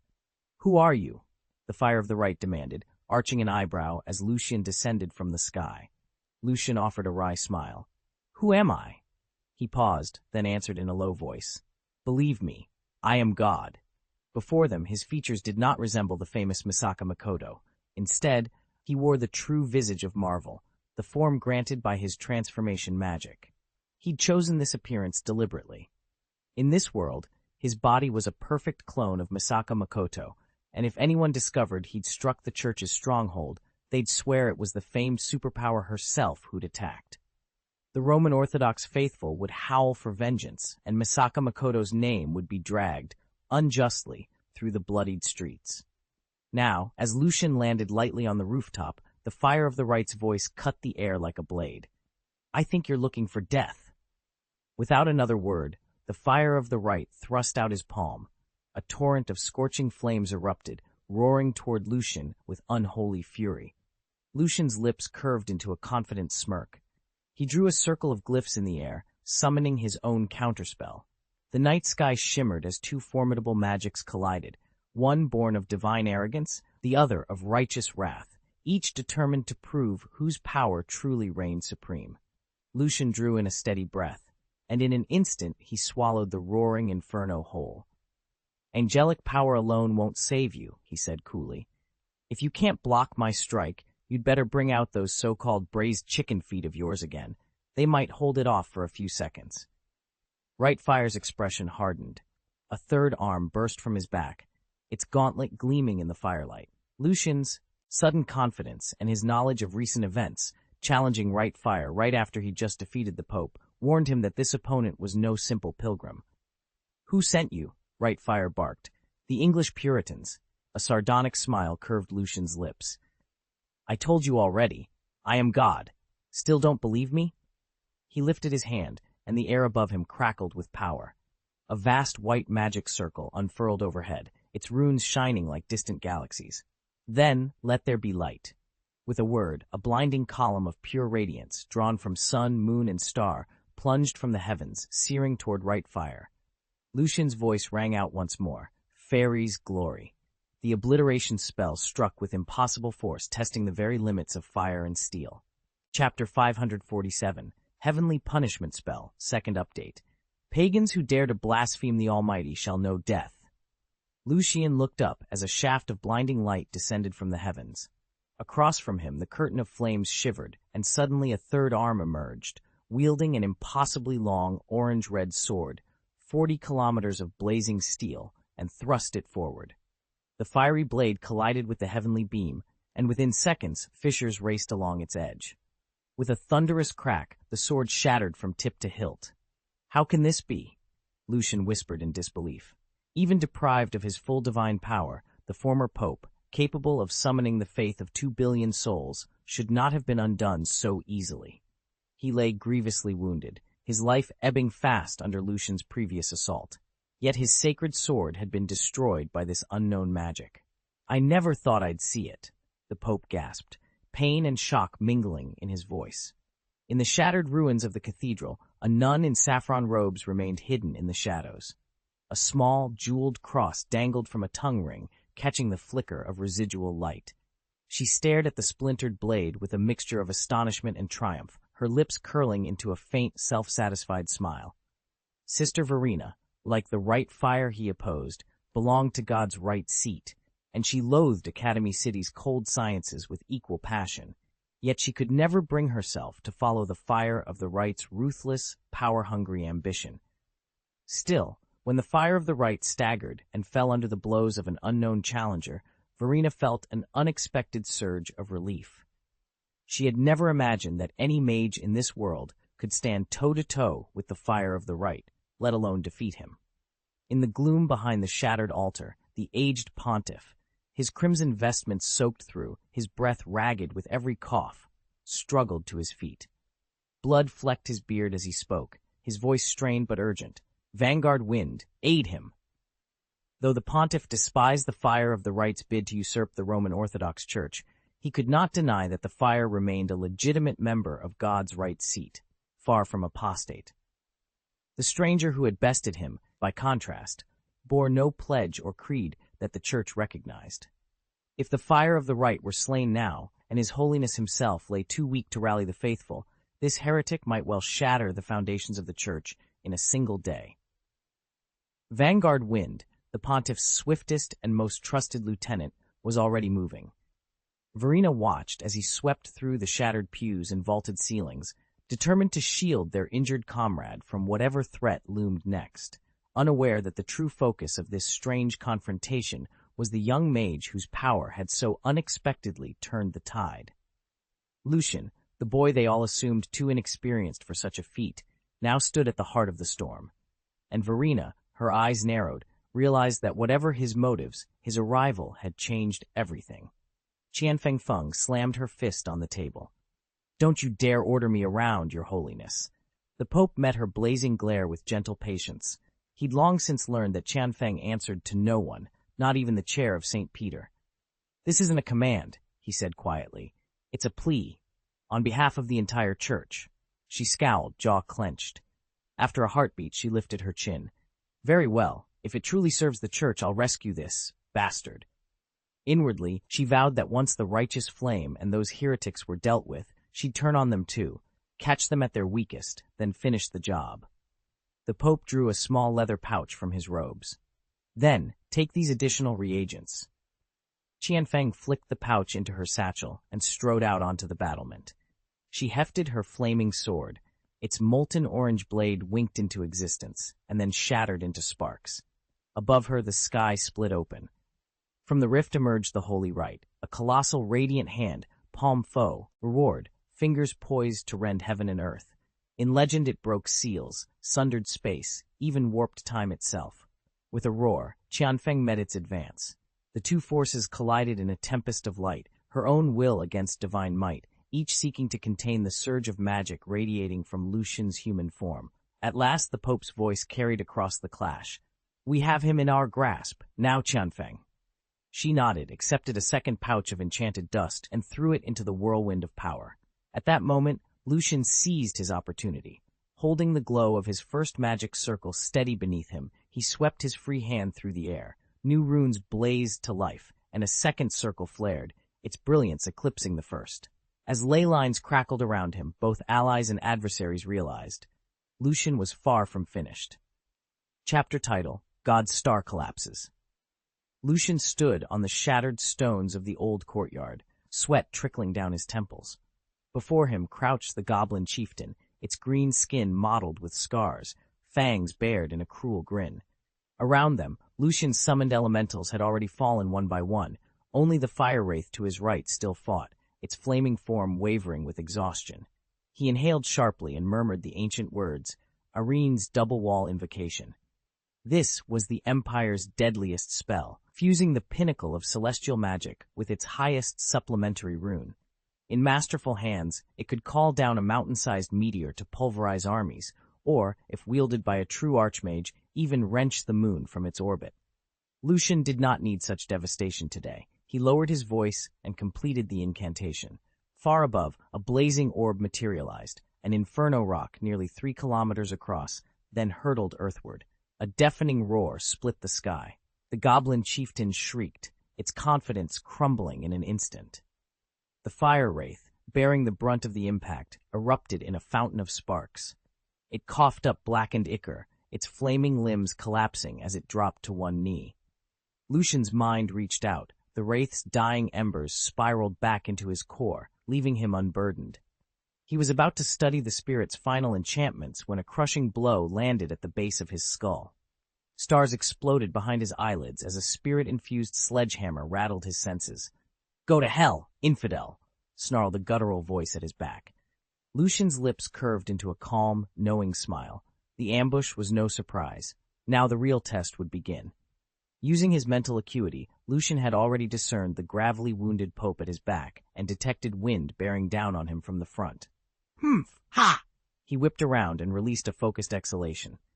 In an instant, Wind's form froze midair, his soul torn violently from his body. Yet the rebound of that heavenly punishment technique rattled Lucian's own mind. So this is the power of the heavenly punishment technique. Even I almost faltered under its backlash. Summoning the souls of his prime world and otherworld clones, Lucian merged them into his essence. His spiritual power swelled like a rising tide, shredding away Wind's lingering magic. From the memories he'd absorbed in the water realm, Lucian recalled that Wind, not content with mastering the angelic art of wind control, also wielded a devastating divine punishment technique. Its force was almost unstoppable, but it carried a fatal flaw. It could not be summoned at will, only triggered by true malice. Lucian's head pounded, but he was still very much awake. The heavenly punishment technique, which, once unleashed, strips its victim of consciousness until they consciously restore their wind barrier, had just been unleashed against him. His assailant had assumed that at his current level of mental fortitude, he'd simply black out. Instead, Lucian had teetered on the brink of oblivion and then snapped back. You're still conscious?" His attacker's voice trembled. A surge of angelic magic flared around Lucian. It swept through the dislodged strands of his soul and guided them back into his body. Lucian gasped for air, blinking in bewilderment. He felt the power of his mind roar in victory, pushing back the darkness. This was the first time anyone had ever resisted her heavenly punishment technique through sheer will alone. Until now, her signature spell had only ever failed under extraordinary circumstances. Like that boy from Academy City, whose fantasy killer ability nullifies all magic, or the Right Fire's third hand, which can shatter even the strongest enchantments. Not even her vaunted wind barrier technique had encountered such unbreakable resolve. She stood frozen, astonished. What kind of mental strength dwelled within this young man? Chi body source flow. Lucian's eyes blazed white as radiant chi flooded his body. In a flash, he seized the wind adept by the throat and hoisted him into the air. The adept's sky punishment spell shattered instantly, neutralized by Lucian's chi body source flow, a power as potent as a divine spirit that could dispel any enchantment. Freed from magical reprisal, Lucian prepared his final move. "Sleep soundly, little one," he whispered, his voice a soft requiem. The wind adept's eyes fluttered shut, and he sank into a deep, enchanted slumber. Lucian paused, a trace of regret in his expression. It's a pity the left seat is gone. If he were here, everything would be perfect. With this capture, he now possessed 3 of the deity's right seats, their unique angelic spells and arcane techniques at his disposal. Only the left seat had fallen, executed by the backwater for his crimes against innocence. Shrugging off his disappointment, Lucian swept his hand through the air. A translucent portal swirled open, and he gently released the sleeping adept into his private realm. Then he turned to face the Pope, whose eyes were wide with panic. A playful smirk curved Lucian's lips. "No matter," he said softly, "there's still the old pontiff." And with that, he advanced, ready to claim the last piece of his divine prize. Chapter 548, Detaining the Angel, Update 1. "Lucian, what do you think you're doing?" the old Pope gasped, clutching the silver cross that hung against his chest. He gathered the last of his strength, ready to strike back, but Lucian was faster. With a single hand pressed to the Pope's forehead, he probed deep into the man's soul. A heartbeat later, Lucian vanished in a flash of teleportation. He hadn't killed the pontiff. He didn't need to. Already, he had claimed every one of the divine seats of God within the small world. Remove the Pope now and the Roman Orthodox Church would collapse. That collapse would ripple outward, shattering the magical realm, and eventually the entire world. Lucian himself would emerge unscathed from that chaos, but countless innocents would perish. He lingered in the Vatican's sacred halls, refusing to leave empty-handed. First, he reached into the souls of the Right Fire and the Eastern Wind, extracting their memories and merging them with what he'd learned from the Pope. With their knowledge now his own, he turned to the vast library of arcane texts. One by one, he copied every spellbook and manuscript that might advance his purpose. When at last he was satisfied, Lucian prepared to depart, his mission in the heart of the Vatican complete, and his power greater than ever. Lucian paused on the marble steps outside the secret archive of the Roman Orthodox Church, his breath clouding in the cold evening air. Inside lay the greatest trove of unrecorded magic in Christendom, the Pope's personal grimoire and the legendary Rite of the Right Seat of God, spells so powerful they'd been deemed too dangerous even for the Index's 103,000 catalogued volumes. He'd already eliminated the senior clergy and swept through the vaulted halls, and now the only thing left was to claim every hidden manuscript for himself. Slipping inside, Lucian moved with inhuman stealth. Candles flickered against ancient frescoes of saints and martyrs as he methodically duplicated each precious tome. The scent of aged parchment filled his nostrils, and he worked swiftly. Every minute spent was a minute closer to discovery. When the last scroll was safely tucked into his pack, he retraced his steps through the labyrinthine corridors and vanished into the night before the church could muster a response. But rather than returning to Academy City to study his haul, Lucian set his course eastward, toward the snowbound spires of the Russian Orthodox stronghold. His mission here was not one of theft, but of pursuit. He sought combat nun Sasha Krotzefu, a warrior nun whispered about in the darkest esoteric circles. From the stolen memories he'd extracted deep within the Right Seat's mind, he knew Sasha possessed a rare angel medium physiology. Through arcane rituals, her body could host and ultimately summon the archangels of the upper world. Angels, as legend describes them, stand between gods and humanity, beings of immense soul power whose very presence can rend the sky and shatter the earth. The Right Seat's grand design was simple in its horror: ignite the flames of a third world war, then unleash those archangels upon the battlefield to secure his dominion. With Sasha's unique gift, that nightmare might soon become reality. Now, Lucian's path would cross with Sasha's, whether she welcomed him or not, and the fate of nations would hang in the balance. He tightened his cloak against the cold, steeled his resolve, and crossed the threshold into the silent, icy courtyard where the nun was said to reside. The final act of the rite would soon begin. Midnight found Lucian slipping silently through the grounds of the Russian adult education girls' dormitory. His footsteps made no sound on the frosted grass as he crept to Sister Sasha Krotzefu's room. He didn't intend to enlist her as an ally. He needed her as a sacrifice. Cloaked in darkness, he bound the nun's mouth to stifle any cries, then carried her, unconscious, out into the night. When he vanished again, the dormitory had one less sister. Far from prying eyes, Lucian chose a deserted courtyard ringed by crumbling statues. He knelt in the center and set to work erecting a barrier, chalk-drawn glyphs interlaced with lines of his own blood. Each symbol corresponded exactly to the ritual he had absorbed from the Right Fire's memory. The circle glowed faintly as he traced the final seal. Carefully, Lucian laid Sister Sasha at the heart of the ritual. Pale moonlight spilled across her still form, illuminating the warded circle. He paused to confirm every mark matched the ancient design. Then, bracing himself, he reached deep into his soul, gathering the arcane currents he would need. "This should do it," he murmured. With that, he began the incantation. His voice rose in measured cadence as he funneled magic into the glyphs. The barrier flared to life, humming with celestial power, and somewhere beyond the veil of worlds, an archangel stirred. As the ritual reached its climax, intricate magic sigils flared into life overhead, as if tearing open a gateway to the heavens. A blinding surge of soul energy shivered the dimensional veil and poured into the circle. There it coalesced into a radiant humanoid angel, and in the next heartbeat, that celestial presence blasted into Sasha Krotzefu's body, claiming her as its host. "Conscript the angel," the summoner ordered. Without hesitation, Lucian unleashed his pocket realm. A swirling vortex yanked the archangel free from Sasha's form and drew it inside. In one fluid motion, Lucian shifted into his draconic aspect and dove in after it. Within the confines of his private world, he unleashed the full might of his soul-binding right. This spirit, second only to a devil in raw soul power, lacked independent will, but was every bit as formidable to subdue. By all precedent, a failed possession should have driven the archangel back to heaven when its host faltered.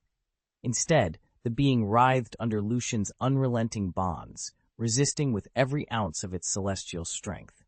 Anticipating this backlash, Lucian had already sealed the laws of his pocket realm to suppress the angel's power. In his dragon form, he funneled that suppression into his binding technique, squeezing the archangel's essence tighter and tighter until even its divine struggle began to falter. Lucian gritted his teeth for half an hour before finally forcing the archangel's spirit into submission and binding it to his own body. With the angel now tamed, he stepped back into the real world, sent Sasha Kreutzefeu safely back to the girls' dormitory, and teleported straight to Academy City. His gains were immediate and immense. By subduing an archangel, Lucian had dramatically expanded his power, so much so that his private realm was on the brink of ascending from small world status to that of a full-fledged universe. Even his personal combat prowess had leapt into the universe class tier. "The matter is settled," he announced over a secure channel. "I'm going into seclusion. Unless it's absolutely critical, don't contact me, and if you really need my aid, start by deciding what you're willing to pay." Moments later, Lucian stood in a completely windowless chamber, relaying the Roman Orthodox Church's developments to Alistair. With that report delivered, he slipped back to his quarters and sank into isolation. Within that private sanctuary, the once proud archangel, now bound by spirit chains, began its new task, pouring through all 103,000 volumes of arcane lore, mastering the Church's angelic invocations and divine punishment rites, and diligently studying the teachings on saints, the Virgin Mary, and the sacred Holy Rite. Lucian would see to it that his captive angel became the finest tutor imaginable. Lucian hadn't lied to Alistair. He would be tied up for some time and couldn't attend to any other matters. "Why does he seem even stronger after he left?" Alistair muttered, watching Lucian vanish in a flash of teleportation. He didn't dwell on it, though. Instead, he began reshaping his plans around Lucian's absence. Lucian had just dismantled the Right Fire's most formidable defense, which was an enormous boon. Though Alistair cared little for the Right Fire's raw power, he couldn't risk acting prematurely or exposing any weaknesses. If the Right Fire's scheme succeeded, it would spell grave trouble. Lucian's intervention neatly neutralized that threat, allowing Alistair to eliminate hazardous contingencies and proceed methodically. While Lucian's duplicate here withdrew to consolidate the knowledge he'd gained, his counterpart in Middle-earth was already making major moves.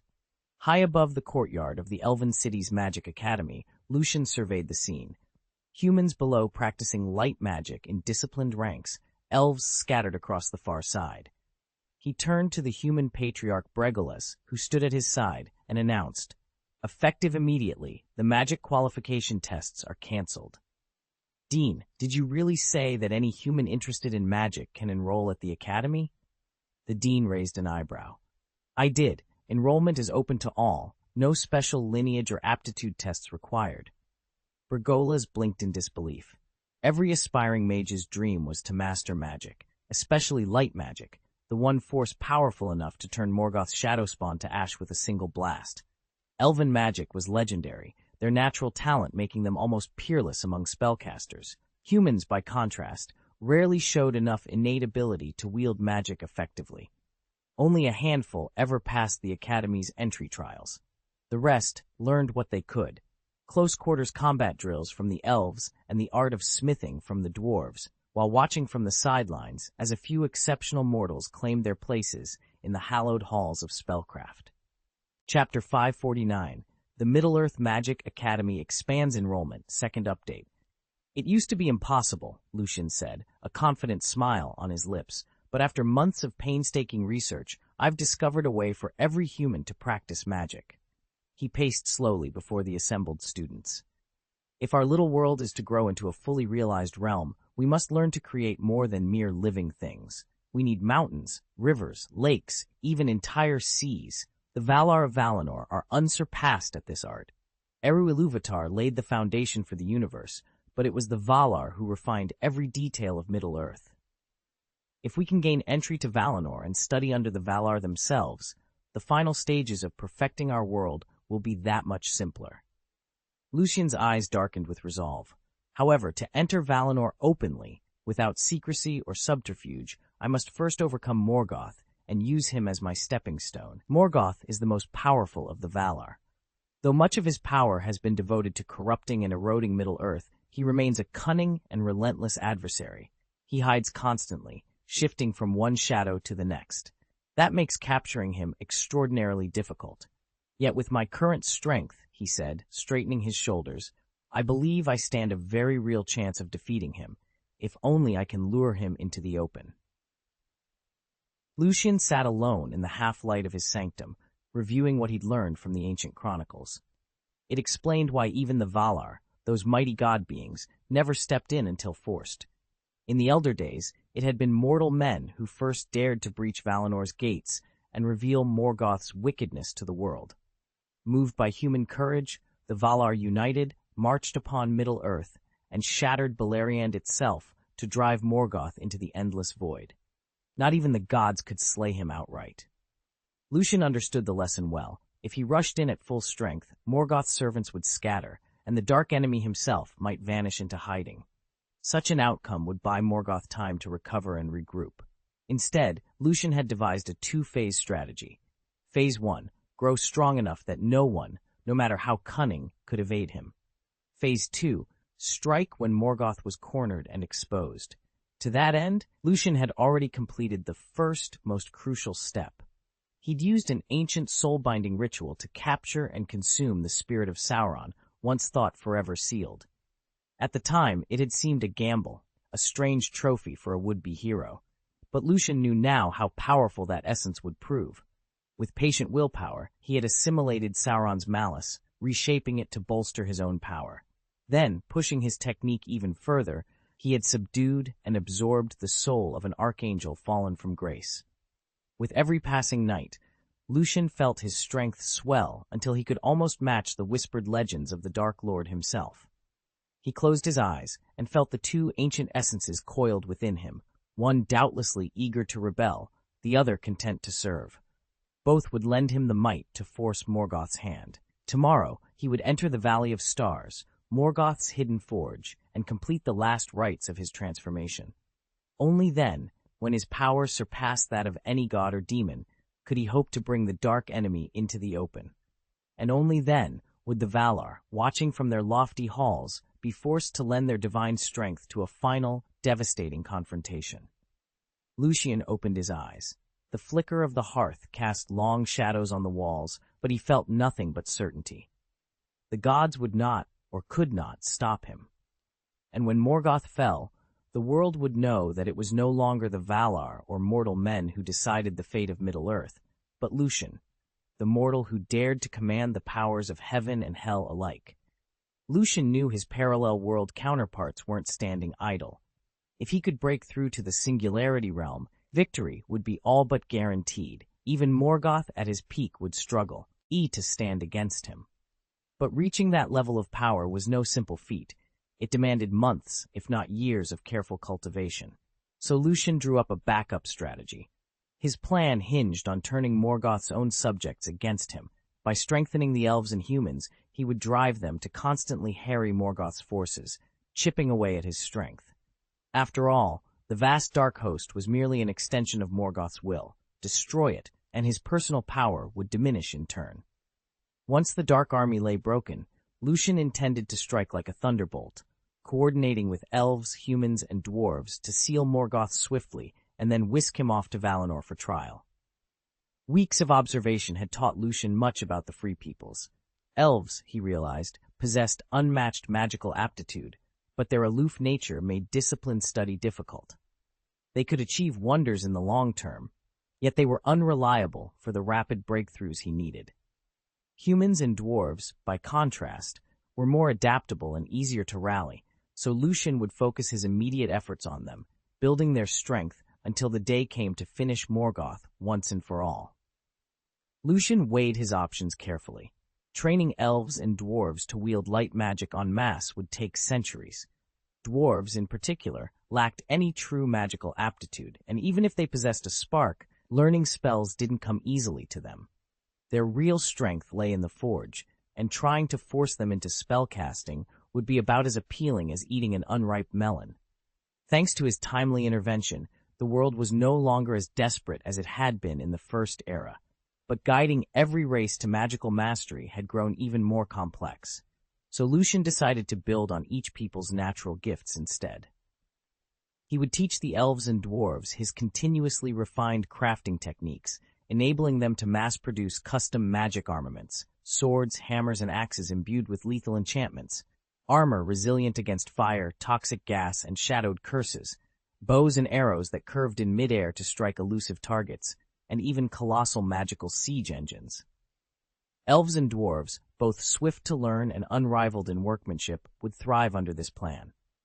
Meanwhile, humans, still the most magically gifted, would form the vanguard, converting raw talent into battlefield dominance more rapidly than any other race. Magic talent is rare among humans, but those who possess even a spark devote themselves wholeheartedly to its study. They pore over every scrap of knowledge, innovate on established techniques, and push the boundaries of arcane theory.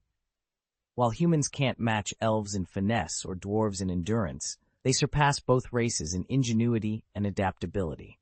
Until now, their greatest shortcoming was a general lack of innate magical aptitude. Lucian has changed that. After mastering the 24-section Tongtian Meridian technique and studying under Master Xiang, he discovered a crucial insight. With the right guidance, even the most unlikely candidate can awaken a latent talent for cultivation. What's more, the humans of the First Era possess a purity, what Master Xiang calls sincerity, that makes them exceptionally receptive to enlightenment. Boriguolas's eyes shone with excitement as he heard the news. "Dean, this is incredible. I'll alert the other tribe leaders at once and have their best students sent here immediately." In the delicate hierarchy of elves, dwarves, and humans, the elves stand at the pinnacle, revered for their ancient magic and timeless grace. The dwarves follow, celebrated for their craftsmanship and unbreakable will. Humans, the newcomers, occupy the lowest rung, still building their civilization with elven guidance. Thanks to Lucian's breakthrough, though, that balance is on the cusp of shifting, and humanity may soon take its rightful place among the great races. The human race is the smallest of the three great peoples, and on the battlefield their warriors still lag well behind elves and dwarves. Were it no T for Lucian's sudden appearance, and his heroic stand against Morgoth's invading host, humans would never have been taken seriously. They would still be little more than vassals, or as the elves themselves once joked, pets, amusing to teach but unfit to rank alongside their teachers. It was as if humans were to elves what monkeys are to us today, similar in many ways, but unmistakably inferior. Elves would instruct humans for sport, come to their aid if they were attacked by beasts, and then turn away, never equating their furry pupils with true peers. But now, humanity is stirring. If they could master magic, they might finally claim a place among the high races of Middle-earth. "Lucian," Galadriel said softly, "I understand you have discovered a way for mortals to learn the arcane arts?" Before Lord Bergolas returned from the southern marches, Princess Luthien, Lady Galadriel, and the elven princes had sought out Lucian in the glade. When he confirmed his breakthrough, hope lit every face. Elven crowns glimmered in the morning light as they exchanged gleeful glances. At last, the day when humans might stand shoulder to shoulder with elves and dwarves seemed within reach. The situation remains dire. Although our forces managed to repel Morgoth's assault, barely holding the northern and western defense lines and even slaying his lieutenant, Sauron, the eastern front has all but collapsed. Gothmog's legions of fire demons continue to ravage those lands, and they could turn their fury upon us at any moment. Our only hope lies in mastering light magic on a broader scale.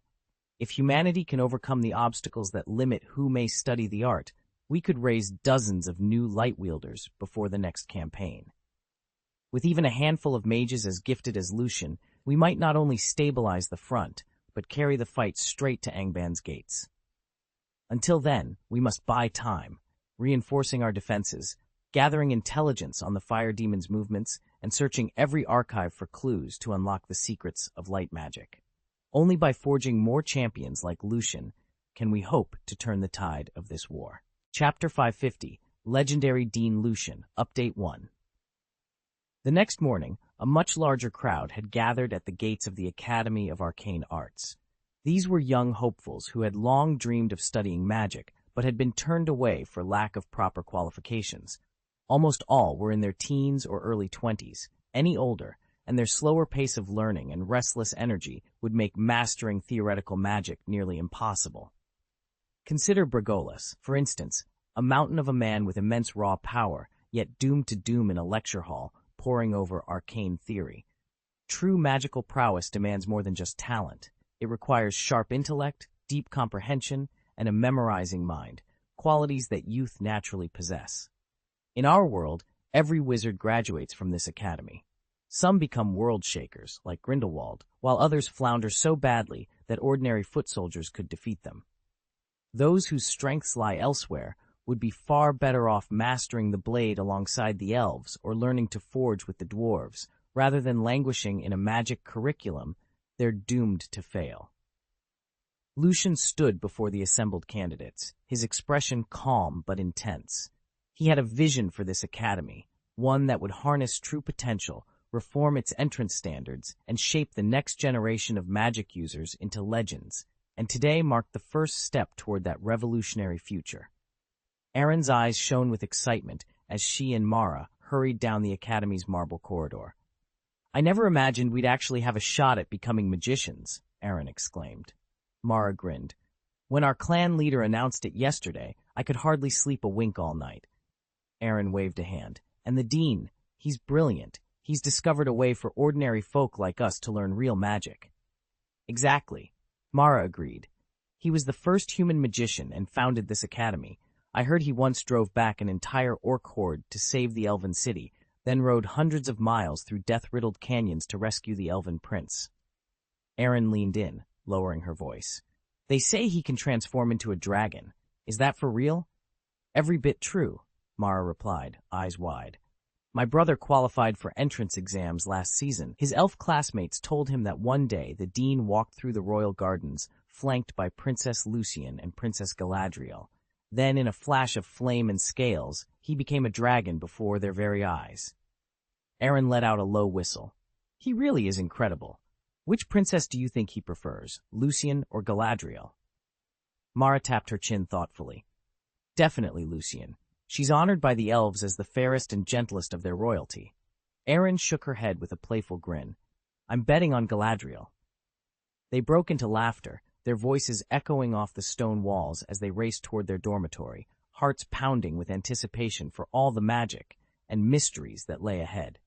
Princess Galadriel single-handedly slew a Balrog on the eastern defense line last time. Princess Lucian is her cousin. A hush fell over the courtyard. Lucian and the others hadn't arrived yet, but the young recruits below were far from idle. They clustered in eager groups, their excited chatter circling around Lucian. To them, he was a living legend, a human who'd accomplished feats that left even elves and dwarves in awe.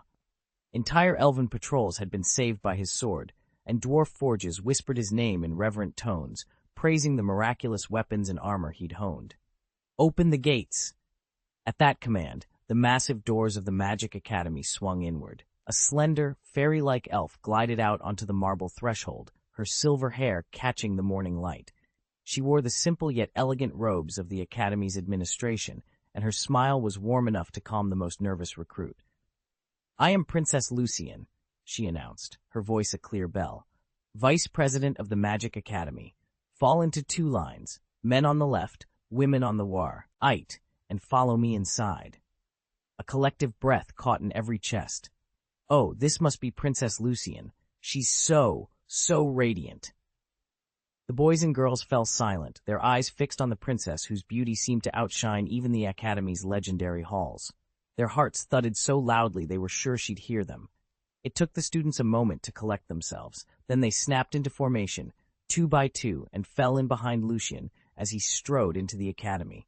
One of the girls laughed and called out, "All right, I'll admit it. Prince Lucian and the Dean are the perfect pair." Lucian simply smiled. He'd grown accustomed to this kind of reaction. Humans behaved like this, and many elves did too. Most needed time to adjust before they could meet his gaze without flinching. After all, it was his striking beauty that had once tempted Fëanor's own sons, the newly arrived Noldoran princes, to try and whisk him away from Middle-earth. Stepping into the academy's central courtyard, the students were speechless. Animated marble statues pruned the hedges and coaxed the topiaries into precise shapes. Enchanted fountains whispered to one another in bubbling streams.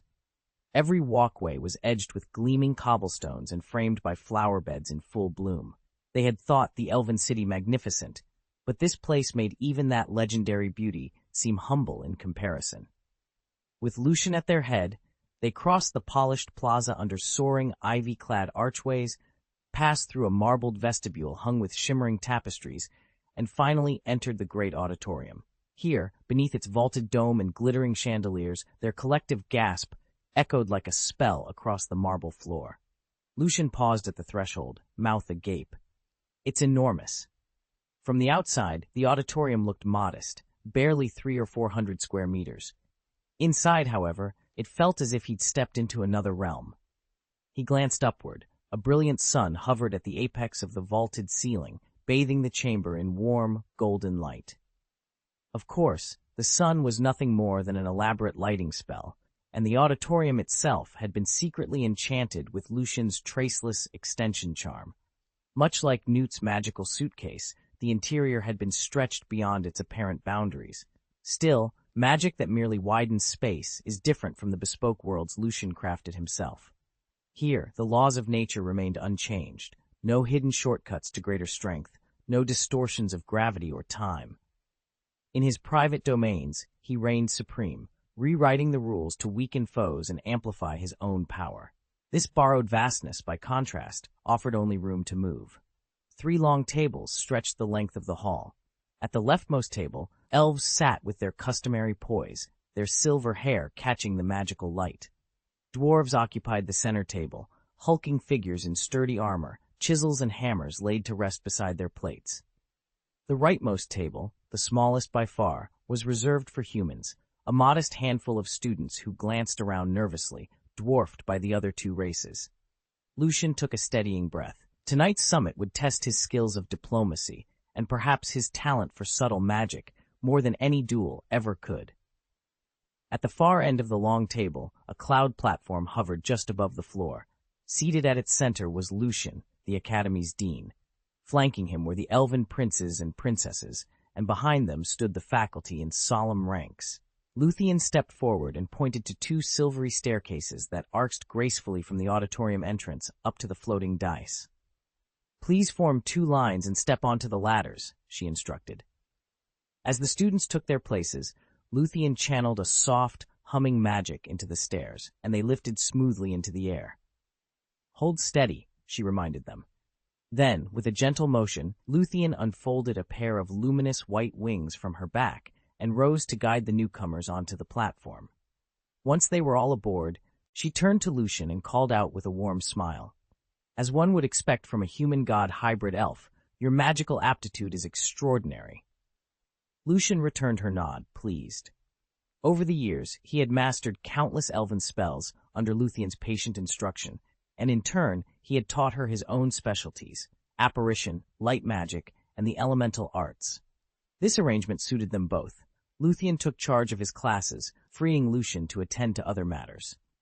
Though Lucian herself felt little passion for routine practice, her innate talent always drew her back to the arcane. Lucian could absorb new spells at an almost supernatural pace. Before long, she'd been promoted to deputy director of the Magic Academy, and she often lectured in Lucian's place. Today she stood before a row of eager freshmen. "When I call your name," she said, "please come forward, sit in the chair, and close your eyes." She glanced down at her roster. "Hannah?" A pale blonde girl trembled as she climbed the spiral steps to the platform and settled into the lone wooden chair. Lucian stood to one side, calm as ever. With a subtle flick of his wrist, he conjured a simple weathered hat into his hand. And go. The hat lifted off Lucian's palm, gliding through the air until it landed squarely on Hannah's head. Almost instantly, she felt intricate patterns flooding her thoughts, and a gentle warmth spreading through her veins. Chapter 551, The Enlightenment Hat, Second Update.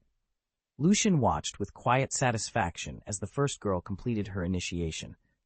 A faint glow of chi swirled around her, evidence that the hat was doing exactly what he intended. He hadn't designed it to sort students into houses like some distant school.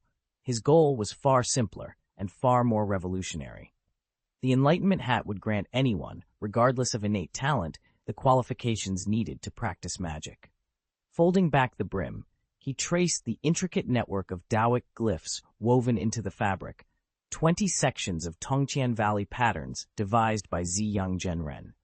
Tiny lines of power pulsed beneath the surface, ready to channel directly into the wearer's mind.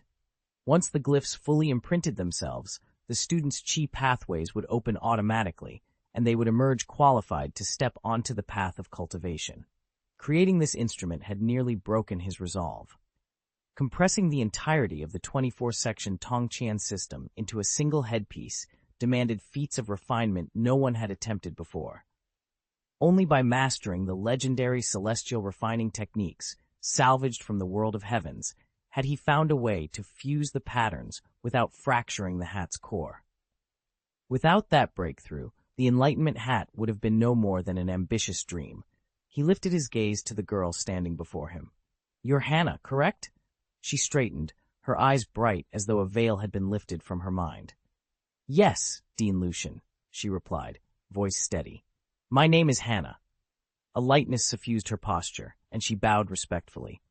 In that moment, Hannah felt reborn, her spirit cleansed, her path to magic opened. And with each student who wore the hat, Lucian knew he was one step closer to changing the future of cultivation forever. When Lucian heard the legendary humans sitting at the center call his name, he couldn't help but nod eagerly. "Have you ever studied the elementary theory of basic spells?" he asked in a gentle tone. Compared to elves, humans were fewer in number, but not insignificant, and they were scattered across distant lands. As new humans arrived in the elf city to learn about elven society, it was impossible for Lucian to test each one personally for magical aptitude. So he devised a simpler solution: publish a primer on elementary spell theory and let the newcomers teach themselves. The booklet contained no advanced sorcery, only the simplest lighting charms, cleaning incantations, and other rudimentary spells. After a set study period, anyone who could successfully cast even the most basic spell demonstrated genuine magical talent. Those who failed did not. This approach also weeded out would-be mages who, despite any natural gift, lacked the patience or discipline to learn. In Lucian's experience, many adult humans simply couldn't calm themselves enough to master even these foundational lessons. Professor Hohenberg swept the students with a critical gaze. "Some simply aren't meant to learn magic, no matter how composed they may be," he said. "It's a waste to send such folk to the academy. We'll move on." Hannah's heart pounded. She dreamed of escaping her mother's life as a tribal washerwoman by becoming a mage. When the tribe's patriarch had distributed spellbooks, she had pored over every page, convinced this was her only chance at a better fate. Now, with the professor's attention fixed on her, she forced herself to speak clearly. "Professor, I've studied this thoroughly. I know and remember every spell in basic spell theory." "Then show us," he replied, his tone courteous but firm. Hannah raised her wand with trembling fingers. She whispered the incantation for a simple illumination charm, Lumos Lucis, but nothing happened. Frustration and fear tightened her chest. "Try again," the professor prompted gently. But once more, her wand remained dark. A hush fell over the classroom. Just when Hannah feared she'd failed utterly, a voice came from the back. "If no one else will demonstrate, I can." Lucian strode forward, calm and confident. He turned his palm upward, and with a casual snap of his fingers, a sturdy ash staff, well over a meter long, materialized in his hand. It hovered for a moment before drifting smoothly to Hannah's side. Lucian gave her a reassuring nod. "I've upgraded my magic to function without a wand, but that doesn't render wands obsolete. For beginners, and even many experienced mages, a proper wand or staff is still invaluable. The professor inclined his head in approval as whispers rippled through the room. Hannah's eyes brimmed with awe, and the other students exchanged impressed glances. With that single demonstration, Lucian had not only shown them the power of refined technique, but had also reminded everyone that true mastery often lies in the simplest tools. Lucian surveyed the dwarven workshop around him. Huge stone pillars rose up to vaulted ceilings, and the air rang with the clang of hammers on anvils. Here, in the heart of the mountain, he was teaching the dwarves to forge the world's most potent magic wands. These weren't the slender wooden sticks of fairy tales. They were massive rods inlaid with arcane crystals, built to withstand the extraordinary strength of humans in this realm. After all, even a 3-year-old child could casually lift a stone that weighed hundreds of pounds. Lucian held up the prototype. Its shaft was thick as a forearm, the crystals set in spiraling channels of forged steel. "Remember," he told the assembled craftsmen, "orcs are relentless. If they close the distance while you're still forming your spell, this wand must serve as a club." For apprentices who struggle with destructive magic, a simple illumination charm can dazzle an orc's eyes long enough to land a crushing blow. He tapped the wand's tip for emphasis. "Bright as day." Hannah, his star pupil, stepped forward, her dark hair tied back so it wouldn't catch on the workbench. Her small hands trembled as she took hold of the hefty wand, but her eyes shone with determination. Lucian coached her through the familiar steps: posture, breathing, mental focus. Then he whispered, "Speak the incantation clearly. Feel the light within you." Hannah closed her eyes and breathed in. When she exhaled, her lips formed the words she'd practiced countless times. The crystals at the wand's head burst into pure white light, so brilliant it washed across the cavern walls like dawn breaking in the deep earth. Hannah gasped. Tears welled in her eyes as she stared at the staff's radiant glow. "I really did it," she stammered. "I'm a mage."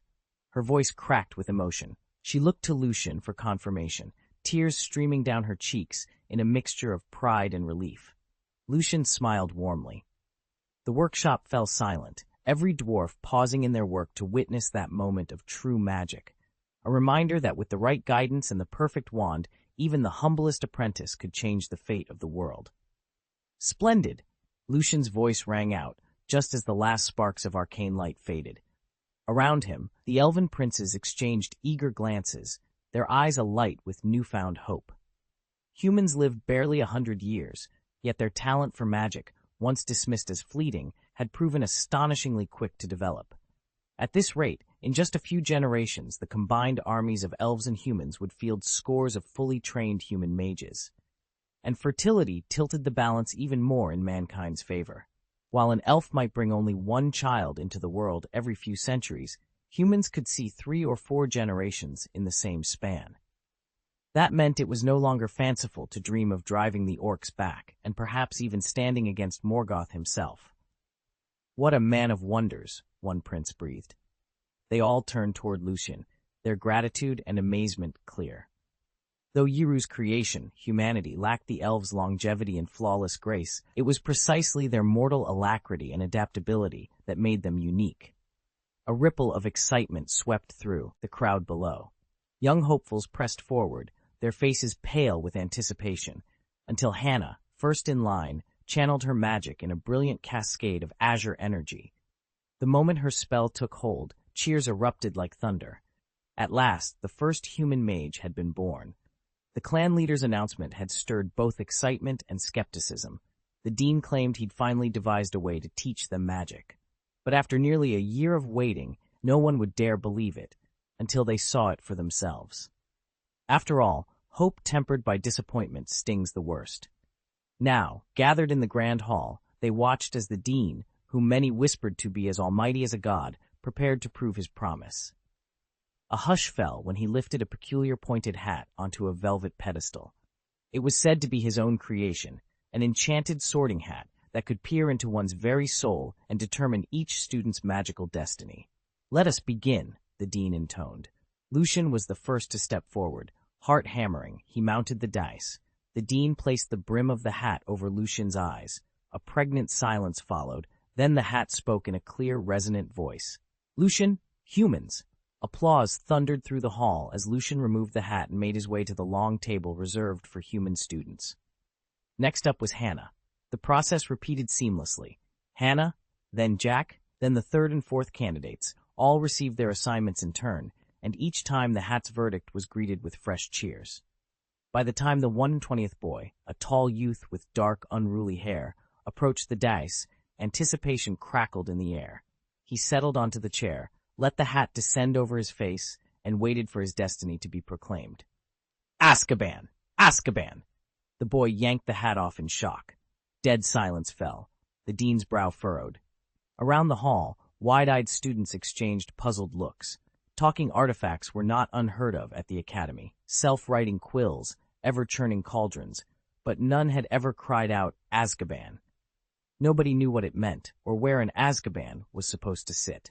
The dean stepped forward, eyes fixed on the hat, as murmurs of confusion swelled through the crowd. What new fate had this mysterious word revealed? Lucian couldn't believe it really existed, but he'd prepared for every possibility. He lifted an eyebrow, extended his hand, and almost effortlessly drew the boy into his palm. His eyes darkened as he began to probe the boy's soul, searching for whatever hidden truth lay within. Chapter 552, The Stirring of the Flame Demon Army, Part 1. At the dawn of Middle-earth's history, humanity, Eru's second-born children, awoke in the remote eastern lands. Over time, they spread and prospered. Some, drawn by wonder at the rising sun, journeyed westward. Others remained in their ancestral eastern homelands. During the long migration to the west, these pioneers gradually fractured into distinct tribes, encountering the elves along the way. Under elven guidance, they adopted new customs, much as the Bayo clan did.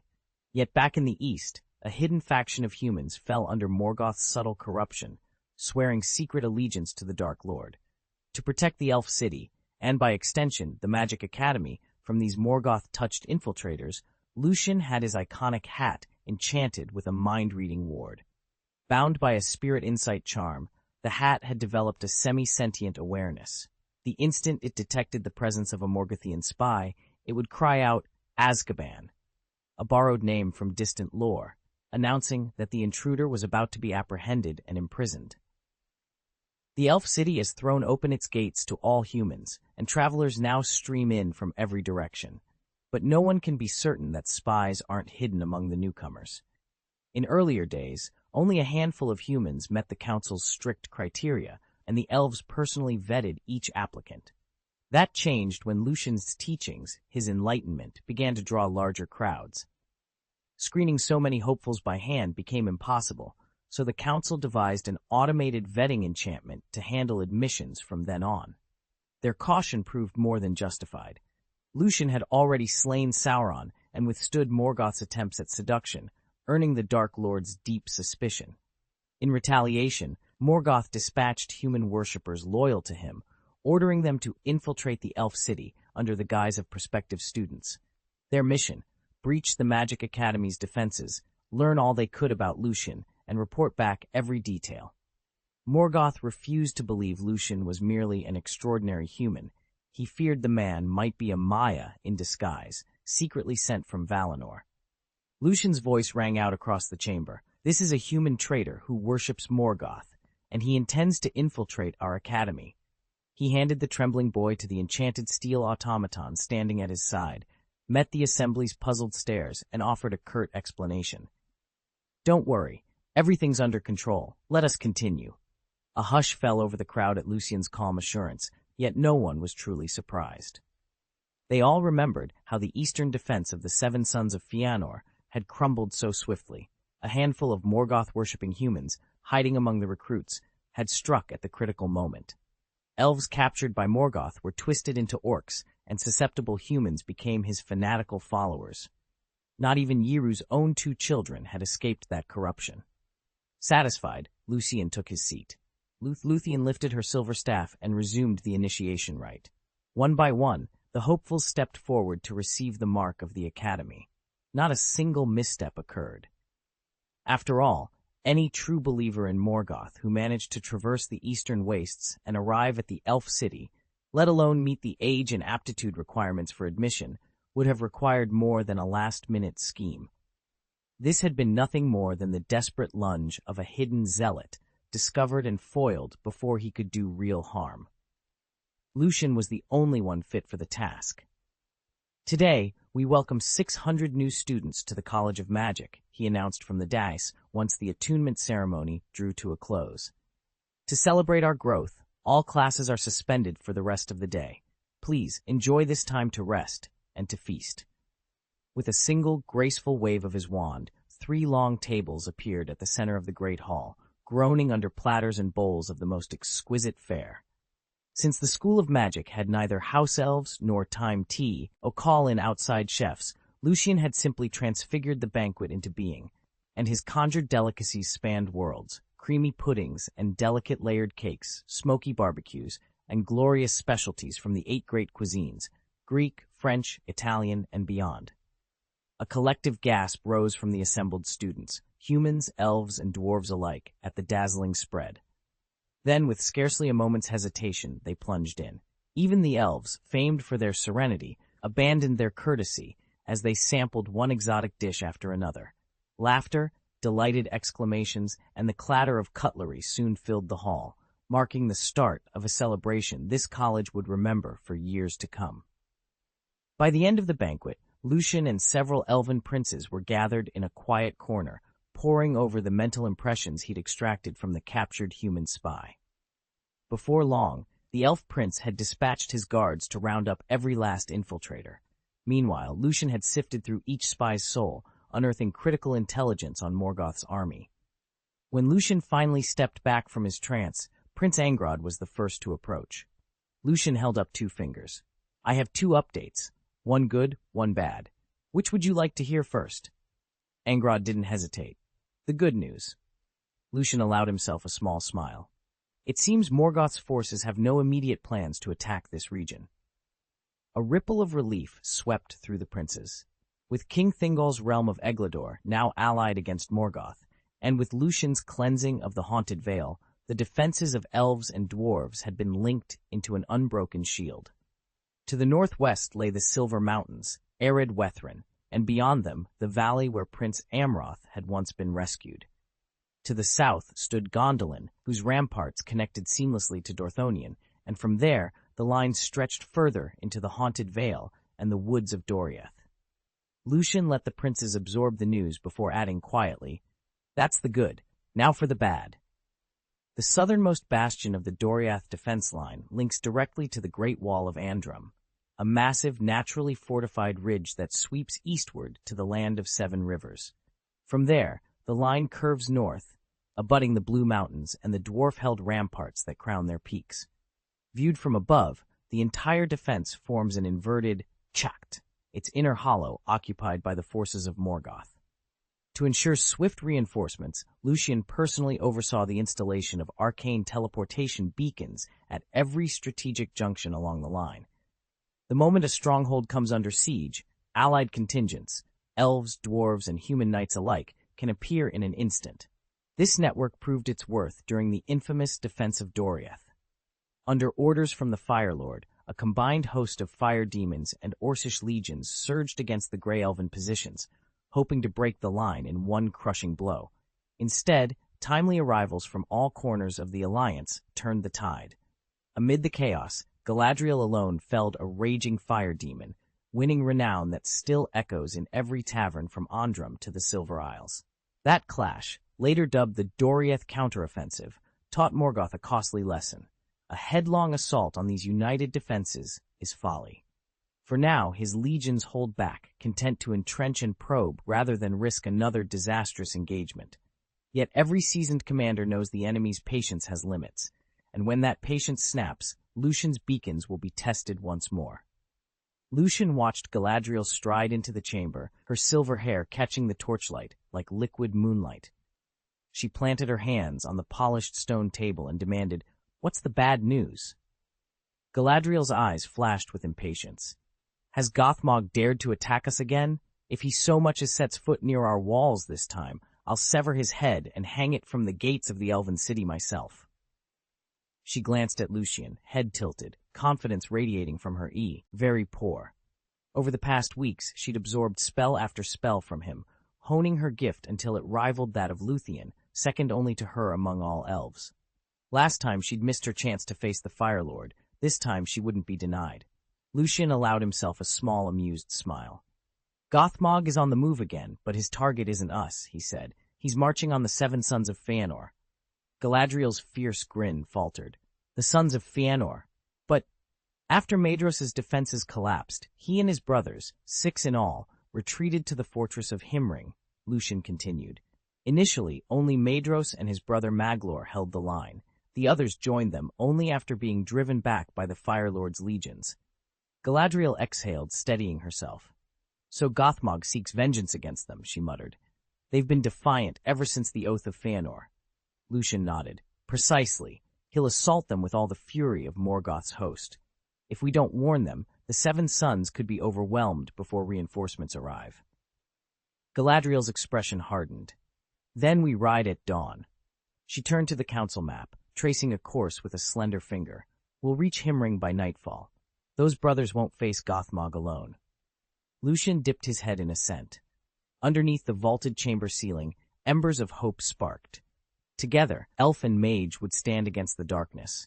This time not merely to defend their homes, but to rescue allies bound by oath and blood. The war was far from over, but for the first time in weeks, victory felt within reach. Chapter 553, I Can't Do It, Second Update. Lucian studied the report laid out before him. After a moment's thought, he set it aside and looked up with a wry grin. Bad news? I'd say that's good news. Galadriel's eyes lit up triumphantly. She had never forgiven the 7 sons of Fëanor for their betrayals. When Fëanor led the Noldor out of Valinor, he and his sons slaughtered Galadriel's grandfather and his people, the Teleri, to seize their ships. Then they burned the very vessels they'd stolen, leaving the survivors to risk freezing to death as they crossed the deadly Helcarax ice fields into Middle-earth. And if that weren't enough, Curufin and Celegorm had once kidnapped Luthien in Doriath, an act they dismissed as a jest, but one that revealed the darkness in their hearts. Angrod, standing beside his sister, shook his head. You can't condemn them all so easily, he protested. We share the same Valinorian heritage and are bound by blood. Maedros himself gave up the high kingship of the Noldor in favor of our uncle Fingolfin. There was honor in his choice. Lucian watched the 2 siblings square off, aware that the shadow of old grievances still weighed heavily on their opinions. Whatever lay ahead, it was clear that unity among the elves would be hard-won, and perhaps, in the end, beyond Lucian's power to command. Galadriel's eyes flashed with indignation. Don't forget, Brother Fingon risked everything to scale the slopes of Thangorodrim and snatch him back from Morgoth's clutches. Had he not, the child would have perished long ago. She curled her lip at the thought of the sons of Fëanor. Then she turned to Lucian, her gaze demanding. Tell me, what do you think of it? Angrod exchanged a worried look with her. When neither could sway the others, they both peered at Lucian. There's something deeply suspicious going on here, Angrod insisted. Lucian leaned back against the marble bench, his expression calm. He let their astonishment hang in the air a moment longer, then spoke smoothly. I believe the wisest course is to bring this matter before the High King and let your uncle weigh the facts. He said the words as if he cared little for the outcome. In truth, Lucian's mind raced. Rescuing the 7 sons of Fëanor would certainly bolster the strength of the Eldar, but at a price. Those hot-headed princes, especially Curufin and Celegorm, were more prone to sow chaos than unity. On the other hand, leaving them captive within Morgoth's fortress meant they might quietly drain the Dark Lord's forces from the inside, weakening his armies for a decisive elven counterattack. Still, Lucian suspected the High King would balk at such ruthless strategy. Best, he thought, to let others shoulder the burden of choice. For now, a simple appeal to the throne would placate his companions and keep his own counsel intact. Fingon and Maedros have been bound by a friendship forged in fire and tempered by loss. Even now, as battle rages, neither can truly ignore the shadow of death looming over them. But Lucian knows he can no longer fight alongside them. Morgoth's gaze is fixed on him. If he reveals his strength again, it may be taken as a sign that the Valar themselves have come to Middle-earth. At that point, he'd have no choice but to vanish into hiding. Even someone of Morgoth's power might never find him. Yet Lucian isn't certain he could take on the Dark Lord directly, not without paying a price far greater than he's prepared to give. When Lucian finished speaking, Angrod and Galadriel exchanged glances before turning to Luthien. She strolled over with a mischievous smile and slipped an arm through Lucian's. "My companion," she announced. "I second the proposal." Lucian raised an eyebrow. "Companion? That's hardly the same as minister. Besides, I'm no emperor, and you're not exactly my chancellor." Luthien laughed, but her eyes were already shining with renewed enthusiasm. Recently, she'd been pestering him for tales to while away the long nights. In truth, Lucian had already taken the plot of that faraway saga, the Legend of Zhen Huan, and turned it into a tale of its own, wrapping courtly intrigue and whispered secrets into a novel just for her. Now, it seemed, the story was about to come to life in whispers and candlelight around their encampment. Lucian suspected that the upcoming demonstration would captivate both human and elven maidens. His bookish habits, however, had one drawback. Lately, Luthien had begun peppering their conversations with snippets from her favorite novels, though she seldom got the lines right. "But I can't do it," she declared, a playful smile tugging at her lips. Realizing she'd dug in her heels, Lucian threw up his hands. "Fine, I agree. Prince Angrod, caught between his stern elder brother and his quietly expectant younger sister, didn't relish taking sides. With a shrug, he threw in his lot with Lucian, leaving their uncle to sort out the consequences. "Very well," he said. "I'll use the portkey to Westland and report to His Highness at once."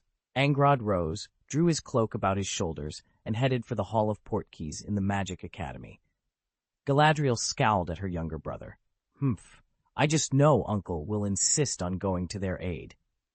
True enough, by first light the next morning, Angrod rode back into the elven city, this time accompanied by Fingon and the host of elves under his command. Fingolfin had resolved to send reinforcements to relieve the 7 sons of Fëanor. Not only were those princes their fellow Noldoran kin who had once dwelt with them in Valinor, but their presence on the eastern frontier at Shimrin was vital. If Morgoth's legions managed to batter through that line, they would be forced to detach troops to guard their rear, exposing themselves to attacks from both front and back. And there were few forces more formidable than the battalions led by the sons of Fëanor. Should those princes fall or be captured, the next wave of Morgoth's assault would be unleashed with even greater fury, far worse than anything they had yet endured. Very well, let the students of the Magic Academy have their turn. Having secured the rescue of the 7 sons of Fëanor, Lucian mustered the Academy's instructors and trainees and advanced onto the battlefield alongside the elven host. Over weeks of training, every student, save for those freshmen who had enrolled only a day ago, had mastered the fundamentals of light magic. Unleashed in unity, their spells, humans included, would prove a formidable bulwark against Morgoth's legions. It would also grant the newest recruits invaluable, real-time combat experience. But Lucian harbored a bolder ambition. He sensed this might be the moment to deliver a decisive blow to Morgoth's forces. Though he had remained officially in the background, he was more than willing to lend covert aid to the tripartite coalition. The sons of Fëanor, once besieged and now freshly freed, would fight with reckless desperation, while the coalition, newly rearmed and reinvigorated, held the advantage. Together, they stood poised to annihilate the Balrogs under their dread lieutenant in a single, crushing assault. After all, Lucian had already felled both Glorung and Sauron, and he intended nothing less than total victory. Lucian's plan was bold but simple.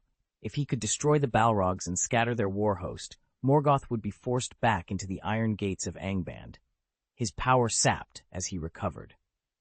In that lull, when the Dark Lord was at his weakest, Lucian intended to strike at the very heart of his enemy's fortress and end his reign forever. The Balrogs themselves were twisted Maiar, fallen spirits whose souls still brimmed with terrible might. But if they could be bound, their power might be harnessed to strengthen Lucian's own ranks. Now, on the eastern frontier of Doriath, along the winding Kelron River, the great coalition stood ready. Elven warriors in gleaming gold armor lined the banks. Academicians of the arcane tower waited with wands at the ready, and sturdy dwarves, mounted on shaggy mountain goats, formed ranks behind them. One by one, they arrived through shimmering portkeys, their banners snapping in the wind. At the head of this threefold host rode Fingon, eldest son of the High King, his silver mail catching the morning light. To his right rode Lucian, the architect of this daring campaign, and at his side, the heir to the Blue Mountain Dwarves. When the last detachment had assembled, Fingon lifted his voice above the murmur of armor and hoofbeats. "Brothers and sisters," he called, "the time has come. We march east across the Kelron. Our destination is the elven city of Himrin. There we will gather our strength and await our moment to strike. Ready your hearts, for the dawn of victory approaches." With that, the allied army pressed forward. They crossed the Kelron in measured ranks, Lucian standing tall at Fingon's flank, each step carrying them closer to the clash that would decide the fate of Middle-earth. They did not need Lucian's pocket dimension for this journey. The land itself would bear witness to their resolve. And so, beneath banners of gold, silver, and deep mountain blue, they strode toward the city of Himrin and the promise of war's end. Lucian studied the battered map before him, tracing the faint lines that marked the enemy's approach. "We must indeed come to Fëanor's son's aid," he said at last, voice low and measured. "But their rescue cannot be easy, or this proud breed will scoff at our help. If we swoop in too quickly, they'll never feel the full weight of their ordeal, or theirs of their own valor." He tapped one trembling finger on the path the orc hordes would soon follow. "By holding our march a little longer, we force these princes to fight and wear down more Balrogs and orcs. Only then can our arrival truly mean something to them. Let them earn their deliverance in the crucible of battle, and they will respect it. Anything less, and we risk leaving them untested and ungrateful." Chapter 554, Lucian's Confession, Update 1. Riding high on the giant horned stag, Lucian glanced over at Lucian and asked with genuine curiosity, "You humans marry so young, often before you're 20, and start families almost immediately. Here at the Academy, there are countless human and elf girls who admire you. Have you ever thought about settling down? Do you prefer humans or elves?" Lucian lounged casually atop his metal unicorn, its silvery flanks sculpted by mimicry magic, his gaze sweeping the forested road ahead. "Human lifespans are short, so we marry early," he explained. "Thanks to my magic, though, my own lifespan rivals that of an elf's, so marriage isn't on my mind just yet." He shrugged.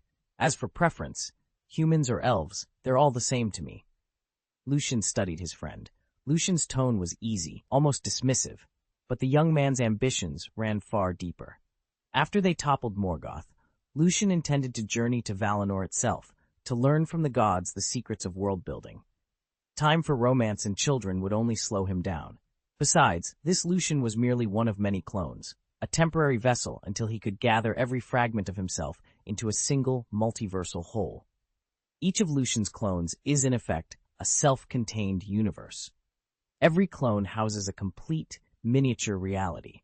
If Lucian can one day reabsorb them into his core self, it will amount to weaving those pocket universes together, transforming what began as a single universe existence into a true multiverse. In principle, this mirrors the natural progression from a lone cosmos to a sprawling multiverse. Only Lucian has found a shortcut that bypasses countless aeons of cultivation. Had he tried to ascend to the multiverse level by traditional means, he might still be climbing. The only alternative, devouring other universes as Dormammu once did, strikes him as suicidal. He refuses to become a cosmos eater. Sooner or later, every one of his clones must return home and merge back into Lucian's primary being. And if one of them falls in love and marries, he'll bring his partner along. After all, he can leave these worlds and come back at will. But that raises a thorny question. What about the other clones? In which of their countless realms will they find soulmates? And if they marry and have children, how will Lucian reconcile all those spouses and offspring when the final fusion occurs? The only clean solution, it seems, is to ensure they never meet. Lucian hovered in the void of swirling energies, mind racing with a single, exhilarating realization. He'd transcended into the multiverse. Around him lay countless pocket worlds, tiny, self-contained realms that never touched one another. If he took root in each one, their lives would remain blissfully unaware of the others. He'd never been one for strict fidelity. Why settle for a single partner when he now possessed the strength to shield an entire family, perhaps even several? After all, greater power demanded greater responsibility. He refused to let the venerable Qiao family line die out on his watch. True, his current vessel was not the flesh he'd worn in his previous existence, neither the body of the Prime World nor that of the clone. Yet his spirit was unchanged. He remained Lucian, and any children he fathered would still bear the proud Qiao name. When it came to choosing between humans and elves, his preference was clear. Elves, with their timeless grace and beauty, would win every contest of equals. Still, an extraordinary soul could eclipse mere appearances. And even if someone fell short of his ideal, no problem. With a thought, he could restructure flesh and bone, amplify strength, refine features, reweave body functions at their very core. A slow smile curved his lips. Infinite worlds lay before him, and with them, infinite possibilities for heirs to carry the Qiao legacy forward. Alarion leaned forward, his pale eyes bright with unspoken possibilities. You could even inject yourself with engineered genes, think Mystique, to gain shape-shifting abilities. You'd be able to adopt any form you like. Or, if you have an aptitude for magic, you could learn transformation spells to alter your appearance at will. With the right focus, he could even craft you a flawless body to replace your current one. He paused, choosing his words carefully. Long life and marriage aren't mutually exclusive. We elves often marry young, and I think you should find an elf bride. Your lifespans would match. If you wed a human, you'd outlive her by centuries. What kind of marriage would that be? Lucian nodded. You're right. In truth, he only half listened. Of course, a human wife would age and pass away long before he did. An elf partner would share his extended years. But what he truly craved was time, uninterrupted years to devote to mastering magic. Then find a female elf who can study magic alongside you, Alarion said, his gaze unwavering. Lucian blinked. You don't mean yourself? Alarion smiled, a slow, confident curve of his lips. I mean me, Lucian. Am I not beautiful? Don't you like me? Lucian's words caught in his throat as he stared at Alarion, suddenly realizing the depth of the offer before him, and the warmth in the elf's gaze. Lucian pressed a hand to his forehead and gave a wry smile. Lucian, you truly are breathtaking, without a doubt the most beautiful woman I've ever seen. Believe me, I'm not rejecting you out of indifference. But I have to ask, are you sure you want to marry me because you love me, or simply because you can't resist the stories I tell? Though Lucian has lived for 3,456 years among the Grey Elves, her heart remains surprisingly simple. She's wise in many arcane matters, but when it comes to love, she's almost childlike.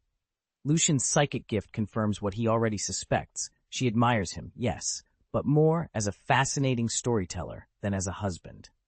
Across countless worlds, he's attracted plenty of admirers. Students and professors at his academy, Hermione and Ginny in the wizarding realm, even Black Widow and the sorceresses of fairy tale have shown him their fondness. But admiration alone doesn't kindle marriage-worthy love. Lucian's proposal springs largely from her hunger for his next tale, and from her belief that wedded life guarantees an endless stream of new adventures. He shook his head, searching her serene silver eyes. I'm flattered beyond words, he said gently, but love, real love, must run deeper than curiosity. You deserve someone who holds your heart, not just your attention. Let's be honest with each other. Are you ready to love me for who I am, or just for the stories I spin? She didn't actually fall in love with him. You know, she said, flashing him a warm smile, I think you're wonderful. I want to keep hearing your stories. It's simple. I'll marry you, be your wife, study magic by your side, and you can regale me with tales so our life together never grows dull. Lucian sat up, brow furrowed as he considered her offer. After a moment, he shook his head. I'm sorry. I'd like you to think it over again. Honestly, even as friends, I'd be happy to keep sharing my stories. With that, he closed his eyes and went back to guiding the other portal travelers through their magical studies. Feeling deflated, he climbed onto his great horned stag and rode off to find Galadriel. She bounded over, eyes bright with curiosity. Well, did she say yes? He dismounted with a heavy sigh. No. Galadriel blinked in disbelief. No way. A man in this world can still turn you down? Lucian ran a hand through his hair. She did. He recounted their entire conversation. Galadriel listened in silence, then leaned close and whispered a few words into his ear. Lucian's cheeks flared crimson, and he stammered. This isn't going to work. Why not? If you really want to marry him, it's only a matter of time. Galadriel tapped her chest confidently. I've watched this play out more times than I can count. There are only a handful of moves. You'll see. It's simple. I promise I can win him over. Chapter 5 and 55, Dancing in the Moonlight, second update. Night had fallen over the South Elmer's forest, and the allied armies of the three tribes were settled in a vast encampment under the stars. At the heart of the war council, flickering torchlight revealed the faces of the elven princes as they discussed their next move. Fingon, commander-in-chief of the combined forces, broke the tense silence.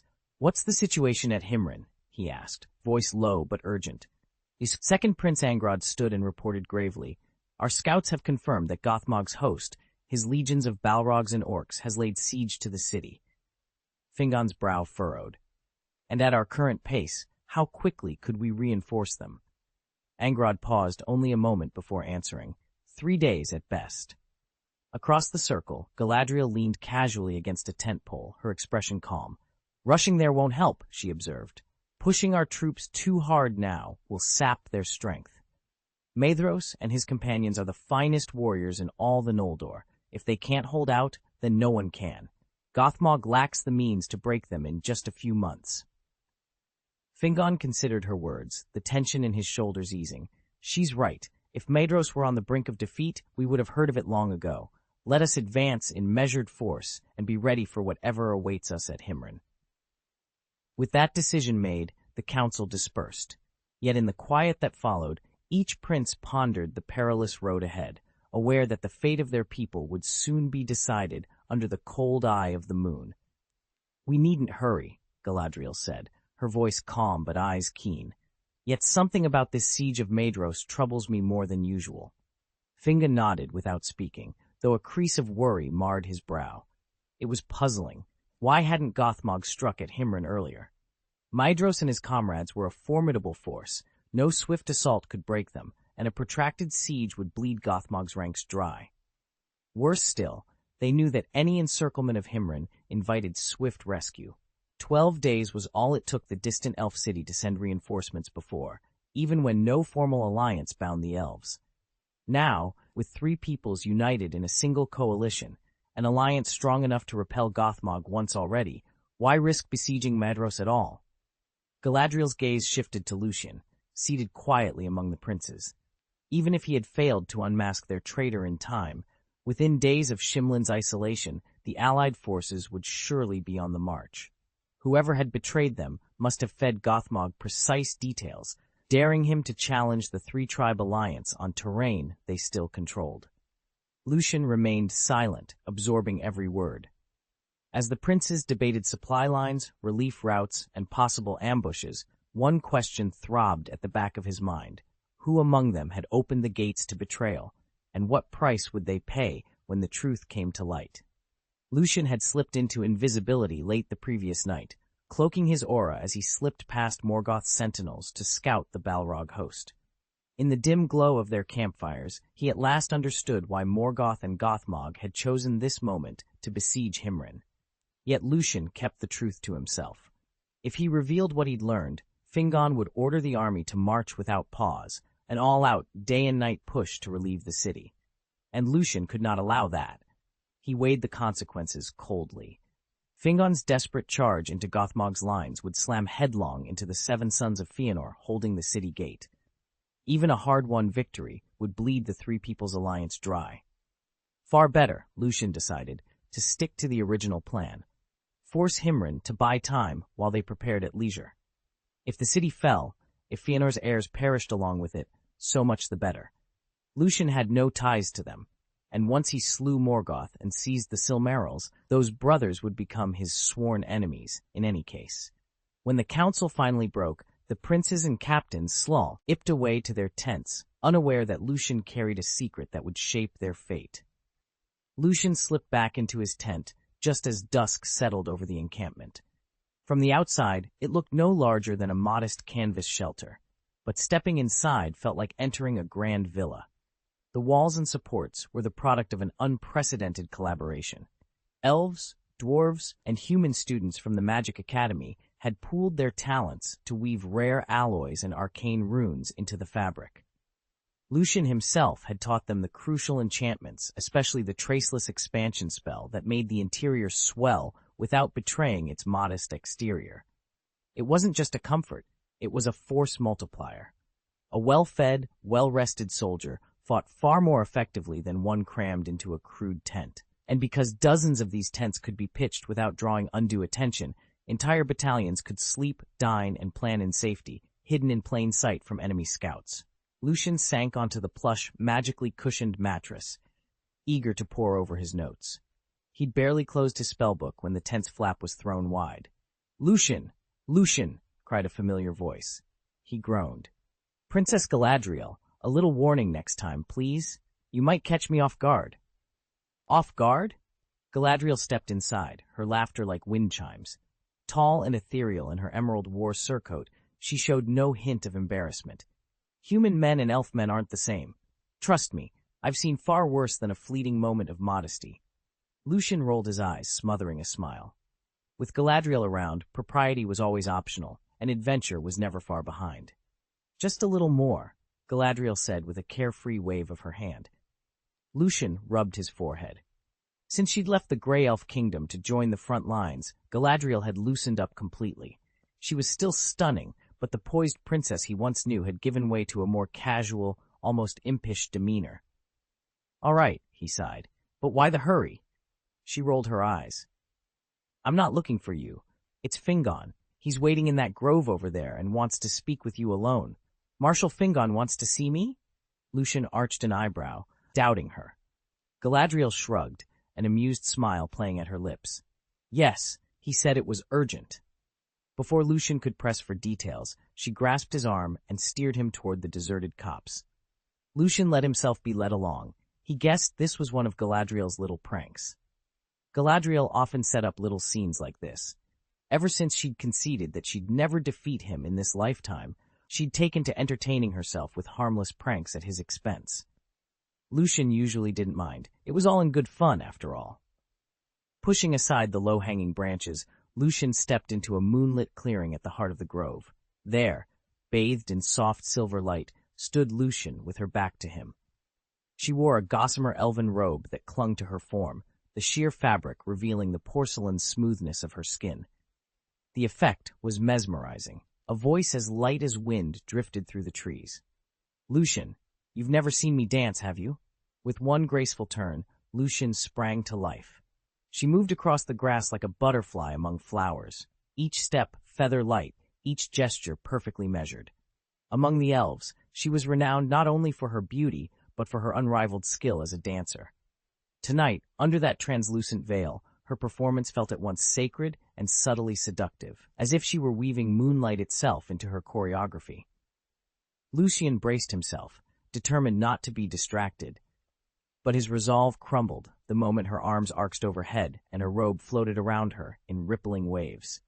He could feel his pulse quicken, awareness sharpening on every line of her figure.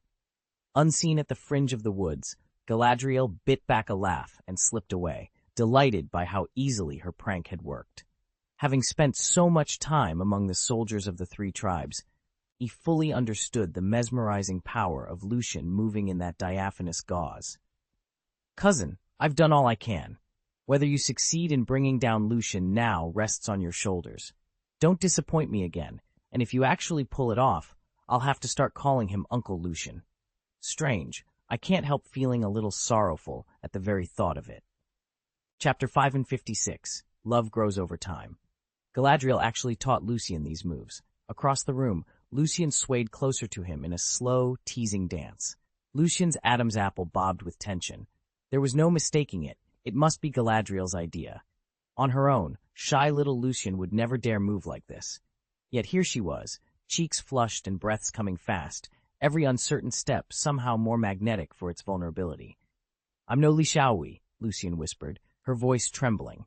"I've come this far. There's nothing left to say." She dipped and twisted, drawing even nearer. Then, suddenly shrinking back, she seemed ready to flee.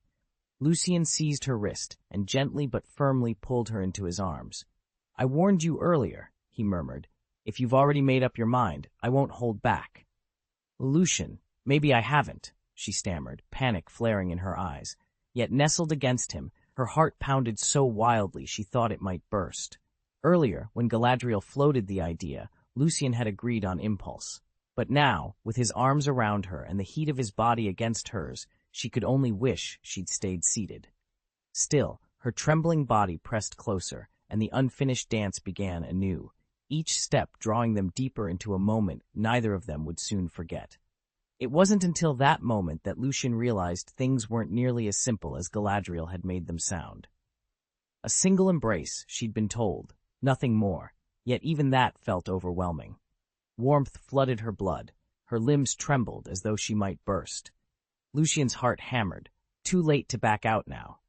Before she could speak, Lucian dipped his head and kissed her with fierce urgency, cutting off her next protest. His hands, gentle but insistent, guided her into the soft interior of his gauze-draped tent. Inside, the world narrowed to pale moonlight, pooling on silken sheets and the steady press of bodies entwined. Spring's promise whispered around them. Love stretched endlessly across the downy pillow. Their night in Wushan unfolded like a dream of drifting clouds and soft rain, lingering in every sigh and stolen breath. Earlier that day, Lucian had cautioned Lucian not to rush headlong into feelings she barely understood.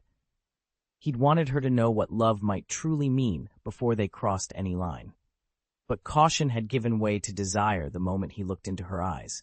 And now, with the mountain wind whispering outside, neither of them seemed willing to turn back. They explored one another as the hours slipped by, a fierce, tender contest born of two hearts in full revolt against caution. By the time the eastern sky lightened, painting the gauze tent in dawn's pale gold, every whispered promise and quiet moan felt woven into the very fabric of the night. When Lucian finally emerged, he paused at the tent's flap and drew a long breath. The moon had set, the sun was rising, and after so many days of training and unending practice, he found himself grateful for this different kind of fulfillment, this perfect, unguarded moment of human warmth. Throughout the day, the army pressed on. Lucian, despite last night's fighting, barely felt the strain. He simply closed his eyes and resumed his magic studies. Lucian, however, was utterly spent. She lay draped across the huge horned stag that served as their mount, clutching the copy of Jin Pingmei, Middle-earth Translation Edition, that Lucian had given her that morning. Galadriel padded over, her eyes alight with curiosity. "So, how did the battle go last night?" The elf had been posted outside the grove and had heard nothing from within. Unable to contain her curiosity, she had slipped inside, only to find both Lucian and Lucian gone. She'd raced back to camp, searched Lucian's tent, empty. Then she tried Lucian's quarters, only to be stopped by a shimmering ward at the door. In short, she knew nothing of their mission's outcome. Lucian's cheeks flushed. "I'm aching all over and completely exhausted. I really don't want to talk about it." She turned away, burying her face in the book and refusing to say another word, leaving Galadriel to puzzle over what had transpired under the cover of night. Morning light filtered through the windows as Galadriel surveyed Lucian with a frown. "Your voice sounds hoarse. What happened last night must have been more intense than you let on." Lucian winced, rubbing his throat. "You'd be hoarse too if you'd been in my shoes." He held out his hand, the runic sigils he'd learned flickering softly as he cast the healing spell George had taught him. A warm glow settled against his throat, and in moments his voice snapped back to normal. He cleared his throat. "Better. Thanks." Galadriel leaned forward, her amber eyes fixed on the book cradled in Lucian's other arm. "What are you reading there?" Startled, Lucian snapped the cover shut and hugged the volume to his chest. "Oh, this? It's nothing. Just some old romance that you'd probably find dull." "A romance?" Galadriel's lips curved in amusement. "Like Dream of Red Mansions? I can't stand those tales of court intrigue and star-crossed lovers." Lucian forced a casual shrug. "Exactly. Too much scheming and heartbreak for my taste." He glanced at her, gauging her reaction. "I prefer something with more action. You know, heroes clashing on the battlefield, kingdoms at stake. Galadriel's smile widened. Now, that's a story I could lose myself in, like Romance of the Three Kingdoms or Water Margin. Tales of generals and rebels, not sad-eyed ladies pining for lost love. Lucian let out a breath he hadn't realized he was holding. Then you'll be relieved to know this is just as dull as Dream of Red Mansions, he lied, hiding the book a little tighter. As Galadriel's gaze drifted away, he couldn't help but let his fingers brush the cover, wondering how long he could keep his secret indulgence under wraps. Lucian had come across a volume much like the one before, but this one was far more stirring. He settled onto the broad flank of the great elk, legs dangling down the animal's side, and lost himself in its pages. An hour later, Galadriel noticed his abrupt, shallow breaths and the flush creeping across his cheeks. "Wow," she murmured, sliding beside him on the elk's back. "Is it really that good? Let me see it." Lucian barely looked up before she'd snatched the book from his hands. Her eyes skimmed a few lines, then widened as she read aloud in a shocked whisper. Simen Ching slept for 2 hours. When he opened his eyes again, he found the woman still clinging to the grapevine trellis, her pale limbs trembling. Galadriel's brow shot up. She snapped the book shut and shot Lucian a look that said, "I never took you for someone so elfish." Panicking, Lucian grabbed the book back. "It's not what you think. This author's exploring so much about human nature, morality, desire, ambition, and the everyday details of life are fascinating." Galadriel crossed her arms, eyeing him skeptically. "Is that so?" He nodded fervently. She paused, peering at the cover, then, against her better judgment, gave a slow, reluctant nod. "Fine, but you owe me an explanation." Lucian grinned. "I'll start with Chapter 1. How about this? Lend it to me tonight, and I'll see if it truly works as you said." That evening, Lucian slipped quietly into the tent where his new weapon lay. He paused at the entrance, rubbing the back of his neck. "I still don't feel fully recovered. May I?" "Don't worry, Twin Fist Master," came the calm reply. "You're ready." On the third morning, before dawn had even broken, the camp was stunned awake by the urgent blare of the warning horn, an alarm that signaled emergency assembly and immediate marching orders. "What's happening?" demanded Second Prince Angrod, rushing to Fingon's side. Third Prince Egnor followed close behind. From nearby tents, Lucian and Galadriel, both sporting dark circles under their eyes, emerged and hurried over. Fingon's face was grave. "Our scouts just reported. Gothmog struck Himring again at first light. The fortress is on the brink of collapse." A stunned silence, Nence fell over the princes and their companions. Less than 3 days had passed since the last attack.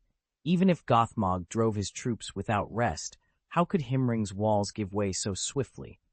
Fingon met their disbelief with another blow. This time, Gothmog commands not only the Fire Demon Legion and the Orc Legion, but a host of dragons as well. Their leader is a dragon named Encalagon, larger than Glaurung, with wings vast enough to blot out the sky. They exchanged worried glances. If word was true, this assault threatened to shatter the last bastion of their defense and doom the realm to darkness. The dragon's flames are utterly devastating. Its legion, soaring alongside Gothmog, unleashes a coordinated assault from the skies. Caught in that inferno, Himring stands no chance of holding them back. Chapter 5 and 57, Dragon Legate. They're only mobilizing now, so they must have found the relief force. Lucian thought, watching the enemy columns roll forward. Long before Morgoth's army had set out, he'd slipped into Gothmog's ranks and uncovered the hidden Dragon Legion, Ankara. Suddenly it made sense why Morgoth was so certain he could crush Himring at this very hour. In the old tales, Ankara was Morgoth's ultimate trump card, reserved for the climax of the First Age, when gods, elves, and men stood at Angban's gates. The fact that he'd unleashed it years ahead of schedule meant he'd poured tremendous power into it. If he now annihilated all his foes, that force would be exhausted, leaving Morgoth weakened, and that would be their chance to strike back. The army's on the move. At Fingon's command, the combined forces of the three tribes had set off at a run. At their current speed, they'd reach Himring in under an hour and catch Gothmog's army squarely in the rear. Lucian let out a breath at the sight that suddenly spread before him. "We're here." After 45 minutes of hard riding, the party crested a low ridge and looked down onto an immense plain. At the far end of the plain rose a jagged mountain, halfway up whose slopes clung the fabled elven city where the 7 sons of Fëanor had made their stand. The city was built atop sheer cliffs, easily defended, nearly impregnable under normal circumstances. But now its walls were crumbling, and dragons circled overhead like vultures. Below, the Balrog-led horde of orcs poured through the breach. Screams and the clash of steel drifted up from the city streets where Noldor elves fought desperately in hand-to-hand combat. Lucian's heart pounded. "Damn," he muttered, "I didn't expect them to reach the city so quickly." High on the battered ramparts stood Gothmog, the towering Balrog lord. Nearly 20 meters tall, he kicked aside the bodies of 2 fallen elven princes with a cruel grin, his blazing eyes sweeping the battlefield. He knew the 3-tribe alliance would come to reinforce the elves. What he hadn't foreseen was how fast they'd move. If his army had held out just 2 hours longer, he could have taken the city of Himrin outright, and then cut down the reinforcements before they even set foot on the plain. Below them, the clash intensified. Lucian adjusted his grip on his sword and raised a gauntleted hand to signal his companions forward. They had come at speed from the southern borders to join this battle, and though the odds looked bleak, he refused to let the defenders fall alone.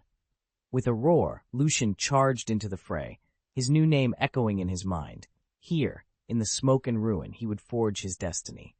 With the 3 tribes' armies in ruins, the so-called defensive line no longer existed. Middle-earth lay open to the Master's will. Lucian's voice rang out above the clamor. "Ankaragang, that's enough here. Take the Dragon Legion and buy me time against the 3 tribes' coalition." Ankaragang flexed his massive wings, the heat of his breath setting the air shimmering. It wasn't exactly what he'd hoped for, but hardly a setback. With air superiority, the dragons could hold the enemy at bay. Besides, this was only a holding action. Once Lucian defeated the elves, they would wheel the Dragon Legion back and crush the coalition in one fell swoop. "Don't bark orders at me, Lucian," Ankaragang snarled, smoke curling from his nostrils. "I'll incinerate those puny insects." With a thunderous roar, he flared his wings and dove toward the massed ranks of orcs, elves, and men flooding the plains. Lucian watched him go, lips curling into a half-smile. Proud beasts like Ankaragang or Glaurung, or even the orcs, might bristle at us, but they were all creations of the Master, and in the end, nothing more than tools to fulfill his will. Although the allied armies of elves, dwarves, and men were formidable, they paled beside the power of the Maiar. Sauron, the Balrog Legion, and Ancalagon all shared the same origin, their spirits Spu, from Yeru's own design. Even if one of them fell, his essence would return to the wellspring to be reforged. High above the 3-tribe host, Sauron regarded Ancalagon with a measured gaze. He bristled at the dragon's arrogance, yet heeded caution. "Beware the human mage named Lucian," he commanded. "This is no ordinary sorcerer. He slew Glaurung, defied the Balrogs, and even turned my eye back upon itself. At Himrin I warned you, though your strength now exceeds Glaurung's, and you wield much of my power, a mortal's cunning must not be underestimated." Ancalagon snorted, smoke curling from his nostrils. "He's only a human," the great worm boasted, flexing his vast wings. "Watch me burn him to ashes." With that, he launched into the blood-red sky, his roar rattling the ground below. The dragon's maw opened wide, and a torrent of blistering flame shot toward Lucian, Fingon, and their companions arrayed on the plain. Behind Ancalagon, dozens of drakes and wyverns wheeled into formation, each unleashing its own deadly firestorm. In an instant, the heavens ignited. A hail of dragonfire turned the battlefield into a seething furnace, the air itself trembling with heat and smoke. "Raise the magic shields!" Flames carved molten streaks across the sky, but Lucian, commander of the expedition, remained unshaken. His troops wore the latest enchanted armor and carried the newest wards fresh from the Academy of Magic. Above them, Ankaragang roared with contempt. "A mere shield dares stand against our fire? Burn them alive!" Moments ago, the elves of Himlin had tried the same tactic, only to have both warriors and shields collapse into blackened slag. This was no ordinary dragonfire, but arcane flames twisted by dark sorcery. Still, Ankaragang's triumph proved premature. On Lucian's command, the 3 allied tribes raised their shields and poured every ounce of magical power they could muster into them. In an instant, a radiant dome of golden energy blossomed above the front line, expanding swiftly until it formed an unbroken barrier that swallowed the dragon's inferno. Elf archers, at the ready! As the dragons banked overhead, the barrier dipped to chest height. Beneath its cover, Lucian's elf archers sprang up, knocking arrows to finely crafted bows. The weapons glowed with intricate runes, each symbol pulsing as the archers channeled magic into their shafts, poised to strike the winged giants above. Fire! At Lucian's command, 10,000 golden arrows burst from the elf battlements, streaking through the sky like a rain of sunlit spears aimed at the retreating dragons. Burn, roared Ankara, the great crimson worm, and a river of searing flame cascaded toward the elven lines. To the dragon's astonishment, the combined magic of the three tribes unleashed a shimmering shield that caught the inferno midair, holding the blaze at bay. Even so, a scorched volley would reduce the elves' archers to sitting ducks. Lucian watched in disbelief as the first arrows slammed into the flaming barrier, only to flare with frost instead of fire. A thin layer of crystalline ice formed around each shaft, insulating it against the heat. With a hiss of evaporating embers, the enchanted arrows punched through the mystical wall and embedded in the dragon's iron-hard scales. The beasts let out tortured bellows. The shafts couldn't pierce their hides deeply, but enough to scar and sting. Lucian frowned. Their defenses are formidable, he admitted, but our bows are no ordinary weapons. He glanced back at his archers. Each longbow gleamed with runes that shifted color as its wielder whispered an incantation. Ice against fire, lightning to shatter armor, or shadow to blind the eyes. At a moment's notice, they could unleash whatever elemental force the battle demanded. Light-infused arrows can wreak havoc on Morgoth's orcs, but against these dragons, they do little more than annoy. Fortunately, the Academy hadn't equipped the three-tribe coalition with enchanted bows alone. Prepare the dwarven magi cannons, Fingon commanded. From rear ranks, a squad of dwarven engineers heaved into position a battery of massive arcane howitzers, the Middle-earth equivalent of the anti-aircraft magic cannons designed by Lucian, drawing on the sorcery of the fairy tale world. Though only a handful of these weapons stood ready, their destructive force far outmatched anything an elven bow could deliver. Chapter 558, The Battle of Six Armies, Update 1. Fire! At the sharp command, the dwarven artillerymen swung their cannon barrels upward, inserted a glowing magic crystal, and slammed the breach shut. A deafening boom shook the air, and then 100 enchanted shells soared like dragons across the battlefield. Explosions erupted amid the enemy ranks, each blast more lethal than the last. Annihilate those guns, bellowed Ankara, claws flashing. With a powerful swipe, he deflected a shell aimed at him, then dove earthward, wings beating furiously. Any weapon capable of piercing dragonhide had to be silenced at once. Lucian watched the assault with a wry smile playing at his lips.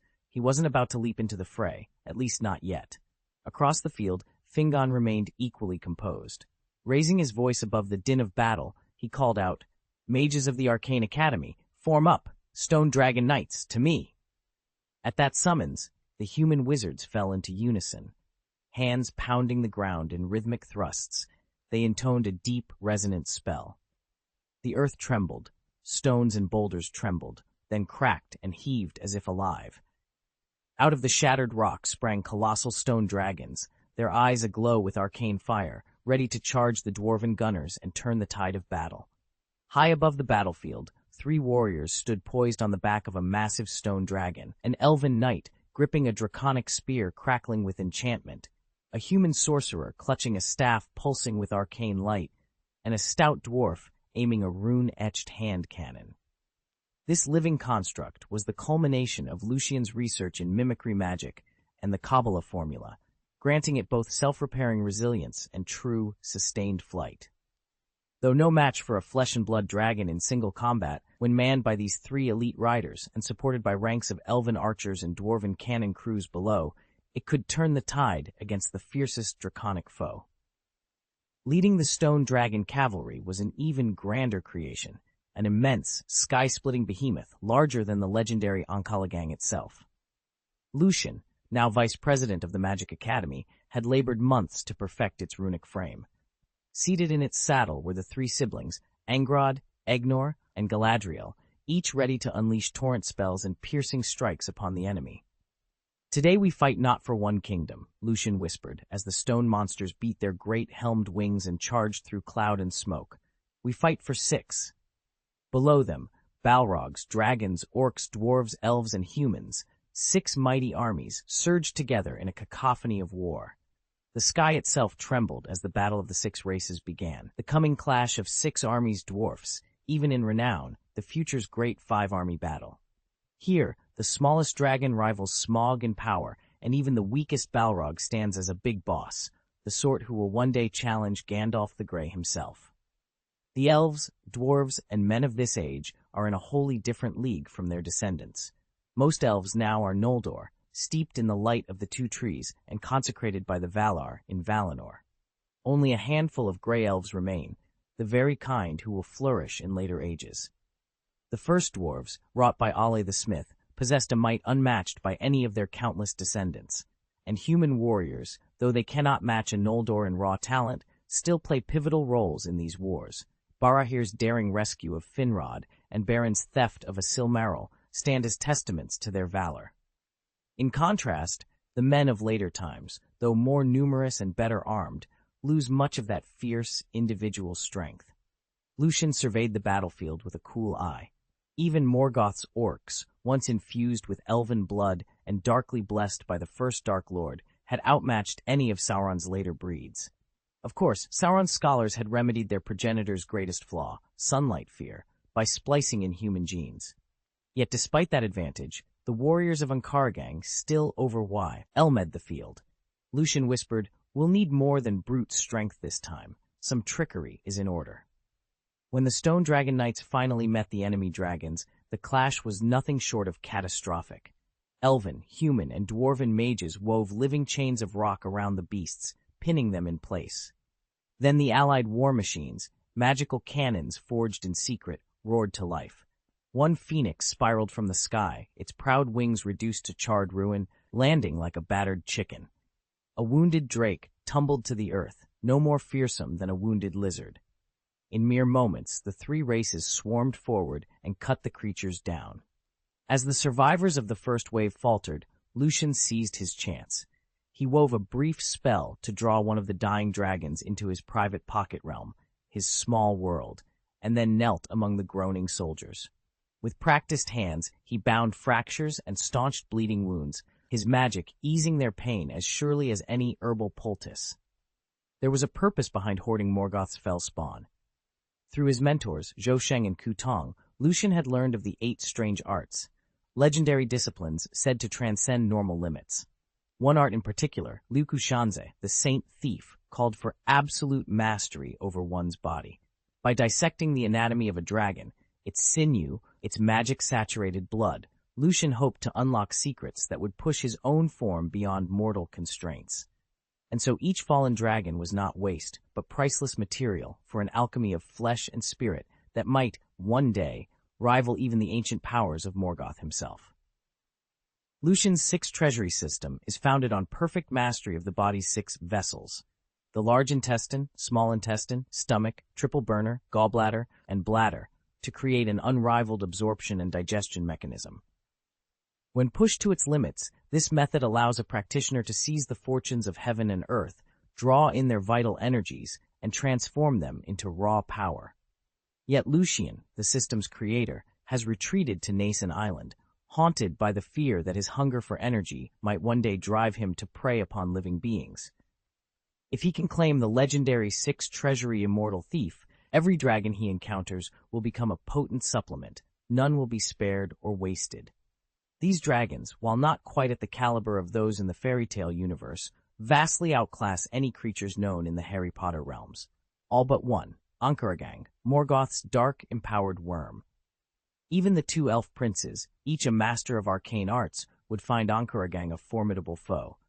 And though Galadriel single-handedly slew a Balrog in ages past against an ordinary dragon, she would still emerge victorious in mere minutes. However, Ankaragang's corrupt power places it beyond any simple reckoning. It was almost impossible to gain the upper hand against Ankalagan. Time and again, Galadriel and her companions watched in horror as the Stormwarden stone dragon was blasted from the sky by the black dragon's crushing onslaught. Fortunately, the stone dragon's enchantment allowed it to reassemble itself instantly whenever it was shattered. So long as its creator's magic remained unspent, it could rise again, no matter how many times it was broken. Still, even this miracle of dwarven sorcery proved barely enough to keep Ancalagon from diving down and obliterating the dwarf-built magic cannon on the plateau below. Every time the cannon's bolt struck him, the black dragon merely gritted his teeth against the pain. Elven arrows, though enchanted, did nothing more than irritate him. His scales were impervious, his defense perfect. Killing him was simply beyond their power. "Lucian," Galadriel called, backing the stone dragon as it wheeled through the sky. "We can't hold much longer." From the edge of the encampment, Lucian's keen tactical eye took in the desperate aerial duel. He saw the battered stone dragon limping through the clouds, its wounds already knitting together, and the magic cannon's crews scrambling to reload under the black dragon's shadow. Then he spotted something else, a ripple in the air above the battlefield, a dark pulse of power betraying Morgoth's scrying spell. Lucian drew a slim, leather-bound grimoire from beneath his cloak and sprinted forward, weaving between charging orcs. He reached Galadriel's side, pressed the book into her hands, and said, "Use this. It contains a binding ward strong enough to distract Ancalagon. Give you a moment to strike at the cannon." Galadriel's eyes widened, but she nodded, throat tight with relief. As she raised the grimoire, Lucian whispered, "I can feel Morgoth watching us. He's probing with some form of magic eye. Stay alert." Above them, the stone dragon slammed into the sky once more, restored and roaring its defiance. With the binding spell ready at last, Galadriel drew a steady breath, and the tide of battle shifted, however slightly, in their favor. To avoid alarming Morgoth, Lucian refrained from confronting Ancalagon directly. Instead, he used his hands and healing magic to tend the wounded, knowing full well that even without striking the dragon himself, he still had other means to defeat it. "Is this the magic card you've been researching and crafting?" she asked, stepping forward with a small, leather-bound tome in her hands. The cover was embossed with the very magic circle Lucian had sketched countless times. He took the book, eyes widening as he flipped it open. "You actually made it," she smiled, brushing a stray lock of hair behind her ear. "You lent me all those strange novels, and I promised to help with your arcane experiments. I never imagined we'd pull this off. It seemed impossible." Lucian traced the runes with his fingertip. "It's perfect. How did you manage to seal the spell so precisely?" "As a gift," she replied, her grin widening. "All it needs is a drop of your blood. Then speak the incantation I taught you, and its power will unleash." A soft laugh escaped Lucian as he reached out to ruffle her hair. "You always know exactly what I need. Let's test it right now."